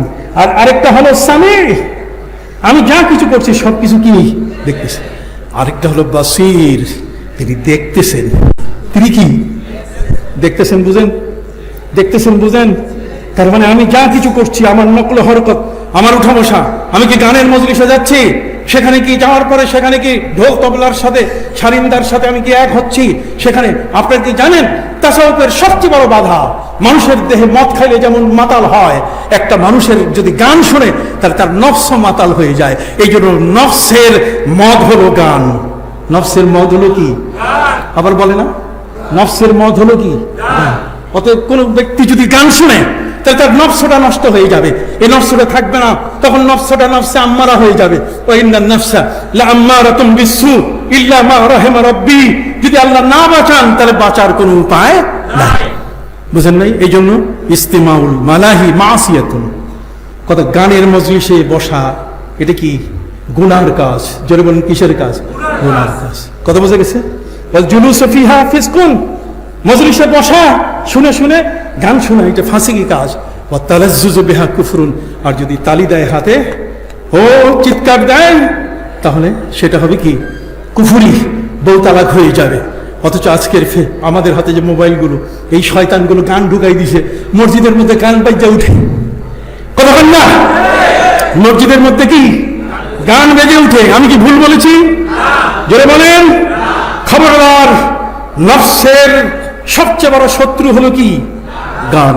গান শুনলে পরে তার নফসের তাকওয়া থাকবে না, তার নফসের মধ্যে যে পবিত্রতা এটা নষ্ট হয়ে যাবে, এটা ধ্বংস হয়ে যাবে। কথা খেয়াল করেছেন? অতএব আল্লাহ কিন্তু আমাকে দেখতেছেন। আল্লাহ কি দেখতেছেন? বাপ বেটা দুইজনে ওয়াজ শুনছে, বা আমার বেটা দুইজনে কি শুনছে? ওয়াজ শুনছে, যে আল্লাহ দেখেন। ব্যাস। কিন্তু বাপের অভ্যাস হচ্ছে এই শীতের দিনে ওই খেজুরের রস চুরি করে খাওয়া। কথা বোঝেন নাই? ছেলেকে সাথে নিয়ে গাছের গোড়ায় দাঁড় করিয়ে বলছে যে আমি কিন্তু হাড়ি থেকে রস নামাবার জন্য উপরে উঠতেছি, যদি কেউ আসে তাহলে আমারে বলিস, কেউ দেখলে বলিস, তাহলে সাথে সাথে আমি নেমে যাব। কথা বোঝেন নাই? যখন উপরে উঠছে, উঠার পরে যখন হাড়িতে হাত দিছে, তখন ছেলে বলছে বাবা দেখছে, বাবা দেখছে। তাড়াহুড়া করে নিচে নেমে এসে তার কাঁচা কাঁচা সব খুলাই দিয়ে বলছে, কে রে, কে দেখছে? কেউ তো নাই, খবরদার এরকম বলবি না। না বাবা বলবো না, তুমি উঠো। উপরে উঠার পরে যখন রস ঢালা শুরু করছে, তখন বলছে বাবা দেখছে, বাবা দেখছে, বাবা দেখছে। এখন তো সবকিছু ছেড়ে দিয়ে নিচে নামছে, নামার পরে ছেলেকে ধরছে, বেটা কে দেখছে কব? বাবা তুমি বস শুনো নাই, আল্লাহ সব দেখেন, এই জন্য তুমি যে হাড়ি থেকে ঢালতেছ, কে দেখছে? কে দেখছে? আল্লাহ দেখছেন। তাহলে আল্লাহর দেখা, এর থেকে আমি আল্লাহর দৃষ্টিতে আমি যেন একজন নেককার বান্দা হিসাবে থাকতে পারি। কথা বুঝেন না? এই জন্য হযরতে লোকমান তিনি বলছেন ইন্নী খাদামতু আরবাতা আলাফি মিনাল আম্বিয়া, আমি 4000 নবীর খেদমত করেছি। কয় হাজার? ইন্নী খাদামতু আরবাতা আলাফি মিনাল আম্বিয়া, 4000 নবীর খেদমত করেছি। ওয়া হাসালতু মিনহুম সামানিয়াতা আশিয়া, আমি তাদের কাছ থেকে আমি 8টা জিনিস শিখেছি। কয়টা? দেখেন 8টা জিনিস শিখেছি। হযরতে লোকমান 1000 বছর তিনি পৃথিবীতে বেঁচে ছিলেন, যার নেক আমল, সুন্দর আমলের কারণে আল্লাহ তাআলা পবিত্র কোরআনে তার নামটা পর্যন্ত নিয়ে নোট করে দিয়ে আল্লাহ বলেছেন ওয়াইজ ক্বালা লুকমানু লিবনিহি ওয়া হুয়া ইয়াইযুহু ইয়া বুনাইয়া লা তুশরিক বিল্লাহ ইন্নাশ শিরকা লাযুলমুন। বাবার ছেলের নসিহতের যদি কেউ, বাবার কি দায়িত্ব ছেলের প্রতি যদি কেউ জানতে চায়, তাহলে সে যেন সূরা লোকমান পড়ে। কি পড়ে? সূরা লোকমান। সূরা লোকমান, এই সূরা লোকমান এটা যার নামে, সেই লোকমান কোনো নবী ছিলেন না, তিনি ছিলেন একজন জ্ঞানী মানুষ। সেই জ্ঞানী মানুষটি তার জীবনের সবচেয়ে বড়, উনি বলছেন আমি 4000 নবীর খেদমত করছি। ইন্নী খাদামতু আরবাতা আলাফিন মিনাল আম্বিয়া, 4000 নবীর খেদমত করেছি এবং তাদের কাছ থেকে 8টা জিনিস আমি শিখেছি। বলবো 8টা? কথা বলেন, বলবো? একটা হচ্ছে ওয়াইজা কুনতা ফিস সালাহ ফাহফাজ কলবাক, ওয়াইজা কুনতা ফি বাইতিল গায়র ফাহফাজ আইনাক, ওয়াইজা কুনতা ফিল তাআম ফাহফাজ হালাকাক, ওয়াইজা কুনতা বাইনান নাস ফাহফাজ লিসানাক। উনি বলছেন যখন তুমি নামাজের মধ্যে থাকবে তখন তোমার কলবটাকে রশি লাগাও, এটা যেন যায় নামাজ থেকে ওই হিসাবের খাতা যেন বাইদ না করে। কথা বলেন না? আপনি বলছেন না কেন? বুঝতে পারছেন? তাসাউফের চর্চা কিভাবে চলে আসছে? পৃথিবীর আদিকাল থেকে তাসাউফের চর্চা চলে আসছে। ইজা কুনতা ফিস সালাহ ফাহফাজ কলবাক, যখন তোমার নামাজের মধ্যে তুমি থাকবে তখন কি তোমার কলবে রশি লাগাও, ঠিক আছে? কলবটা যেন নামাজের মুসল্লা থেকে বাইরে যাইতে না পারে। সুবহানাল্লাহ বলেন। ওয়াইজা কুনতা ফি বাইতিল গায়র ফাহফাজ আইনাক, আর তুমি যদি অন্য কারো বাড়িতে ঢুকো তাহলে তোমার 2টা চোখের রশি লাগাও, যাতে ওই বাড়ির ভিতরে কাউকে যেন দেখার চেষ্টা না করে। আপনি বুঝেন নাই? তাসাউফকারে কই বুঝতেছেন তো? ওয়াইজা কুনতা ফি বাইতিল গায়র, যদি অন্যের কারো ঘরে যদি তুমি ঢুকো তাহলে কি করবে? হ্যাঁ, লা তাদখুলু বুয়ুতান গায়রা বুয়ুতিকুম হাত্তা তাস্তানিসু ওয়া তুসাল্লিমু আলা আহলিহা, কারো বাড়িতে ঢুকলে সেখানে বাড়িওয়ালাকে সালাম দিতে হবে, বলতে হবে মে আই কামিং স্যার, আমি কি আসতে পারি? কথা বল না, আমি কি আসতে পারি? তাহলে অনুমতি নিয়ে ঢুকতে হবে, তা না করে হু হু করে দরজা ফাঁক করে বাড়িতে ঢুকে পড়ে। সেখানে নিজের মা থাকার পরও নবী করিম সাল্লাল্লাহু আলাইহি ওয়াসাল্লাম বলছেন না, তারপরে তুমি গলায় কিছু আওয়াজ দিয়া তারপর ঘরের মধ্যে প্রবেশ করবে। যেহেতু তোমার মাকে যদি তুমি অন্য অবস্থায় দেখো, তাহলে সেখানে তোমার মা তুমি দুজনেই লজ্জা পাবে। এই জন্য কোরআন বলে দিয়েছে, লা তাদখুলু বুয়ুতান গায়রা বুয়ুতিকুম হাত্তা তাস্তানিসু ওয়া তুসাল্লিমু আলা আহলিহা। অতএব ওয়াইজা কুনতা ফি বাইতিল গায়র ফাহফাজ আইনা, তোমার চোখের মধ্যে রশি লাগাও অন্যের ঘরে গেলে। ওয়াইজা কুনতা ফি তুআম ফাহফাজ হালাকাক, অনেক তরকারি দিয়ে তোমার আপ্যায়ন শুরু করছে, সব তরকারি খাইও না, তাহলে পেট গুটবাট করবে। কথা কন না? তোমার ঔষধ খাইতে হবে, ডাক্তারের কাছে যাইতে হবে, পেটটা নষ্ট হয়ে যাবে। কথা কন না? তোমার যেটা স্বাস্থ্যে উপযোগী সেটাকে তুমি গ্রহণ করো। সুবহানাল্লাহ বলেন। ওয়াইজা কুনতা বাইনান নাস ফাহফাজ লিসানাক, মানুষের সামনে যখন বসবে তখন তোমার জিহ্বাটাকে তুমি সামাল দিয়ে রাখবে, তুমি বাজে কোনো মন্তব্য করবে না। এই কয়টা? চারটা। আর বাকি চারটার মধ্যে দুইটা কোন অবস্থায় তুমি ভুলবে না, আর বাকি দুইটা সবসময় ভুলে যাবে। সুবহানাল্লাহ বলেন। দুইটা কি? কখনো ভুলবে না, আর দুইটা কি? সবসময় ভুলে যাবে। তাহলে কয়টা হলো? আটটা। আটটার মধ্যে এখন পঞ্চমটা দেখি, ষষ্ঠ দুইটা কোনো সময় ভুলা যাবে না। ঠিক আছে? কোনো সময় কি ভুলা যাবে? তার মধ্যে একটা হলো আল্লাহ আল্লাহ আল্লাহ, এটা ভুলা যাবে না। আল্লাহ উঠতে বসতে, আল্লাযীনা ইয়াযকুরুনাল্লাহা কিয়ামান ওয়া কুউদান ওয়া আলা জুনুবিহিম ওয়া ইয়াতাফাক্কারুনা ফি খালকিস সামাওয়াতি ওয়াল আরদ। আমার টাইম হয়ে গেছে। হ্যাঁ ছুটি? আচ্ছা, এখন বিদায় নিচ্ছি। সম্মানিত সুধী, তো এখানে যে বিষয়টা বলা হচ্ছে কি চমৎকার! সুবহানাল্লাহ বলেন। দুইটা জিনিস কখনো ভুলা যাবে না। তার মধ্যে কার নাম? আল্লাহর নাম। উঠতে বসতে চলতে ফিরতে সবখানে নিতে হবে কার নাম? আল্লাহর নাম। জেকের এইটাই, ঠিক কি না? আর দ্বিতীয় নম্বর হলো তোমার কবরকে তুমি কখনো ভুলে যেও না। তুমি দিনের বেলায় রাতের বেলায় শোয়ার সময় তোমার টেবিলে বসে যে সময় যেখানে থাকবে সেখানে তোমার কবরটাকে তুমি মনে রাখবে। কবরকে কখনো ভুলে যেও না, তাহলে দেখবে আর ঘুষ খাবে না। কবরটা মনে থাকলে তুমি আর কখনো সুদ খাবে না। কবরটা মনে রাখলে কখনো তুমি কাউকে অন্যায়ভাবে আক্রমণ করবে না, কারোর প্রতি তুমি জুলুম সেতিম কোন অবস্থায় তার উপরে নির্যাতন করবে না। সুবহানাল্লাহ বলেন। দুইটা কখনো ভোলা যাবে না। দুইটা কি? আল্লাহ কি? আল্লাহ আল্লাহ জিকির হয় কিনা? আর কি? কবর ভোলা যাবে না। আর দুইটা ভুলে যেতে হবে। ওয়া ইহসানুকা ইলা গায়রিক, তুমি যদি কারো উপকার করে থাকো তাহলে ভুলে যেও না। হলে বাজারটা ওর মাথার উপরে তোমার দেওয়ার ইচ্ছা করবে যে ওর মেয়ের বিবাহের ব্যবস্থা করে দিছি, কাজেই এই মালটা আমার বাসায় নিয়ে দে। লোকটা লজ্জায় পড়ে যাবে যে আমাকে সে যেহেতু বোঝাটা নিতে বললো, আমি না নিলে কেমন হয়, কারণ সে তো আমার মেয়ের বিবাহের টাকা দিছে। কারো উপকার করলে সবসময় ভুলে যাবে। আর কেউ যদি তোমাকে কষ্ট দেয় এটাও ভুলে যাবে। সুবহানাল্লাহ বলেন। কেউ যদি কষ্ট দেয় এটাও তুমি কি ভুলে যাবে, তাহলে দেখবে তার উপকার করা তোমার জন্য সহজ হবে। আর যদি তুমি মনে করো যে সে আমাকে কষ্ট দিছে, তাহলে তুমি আর কোনোদিন তার কোনো উপকার করবে না। অতএব সম্মানিত সুধী, যে কথাটি বলছিলাম, মান খাশিয়ার রহমান বিল গায়ব ওয়া জাআ বিকলবিন মুনিব, আল্লাহকে অদৃশ্য সেই মহান আল্লাহ, আমি চোখে তাকে দেখছি না কিন্তু উনি আমাকে দেখতেছেন, এই মুরাকাবা এই চিন্তাধারা নিয়ে মনটাকে যদি আনুগত্যের সাথে উপস্থিত করতে পারে, তাহলে সেই ওয়া উজলিফাতিল জান্নাতু লিল মুত্তাকিনা গায়রা বাঈদ, তাহলে সেই মহান জান্নাতের সেই অধিকারী হবে। আল্লাহ সবাইকে কবুল করলেন, সকল আমিন। আসসালামু আলাইকুম ওয়া রাহমাতুল্লাহি ওয়া বারাকাতুহু।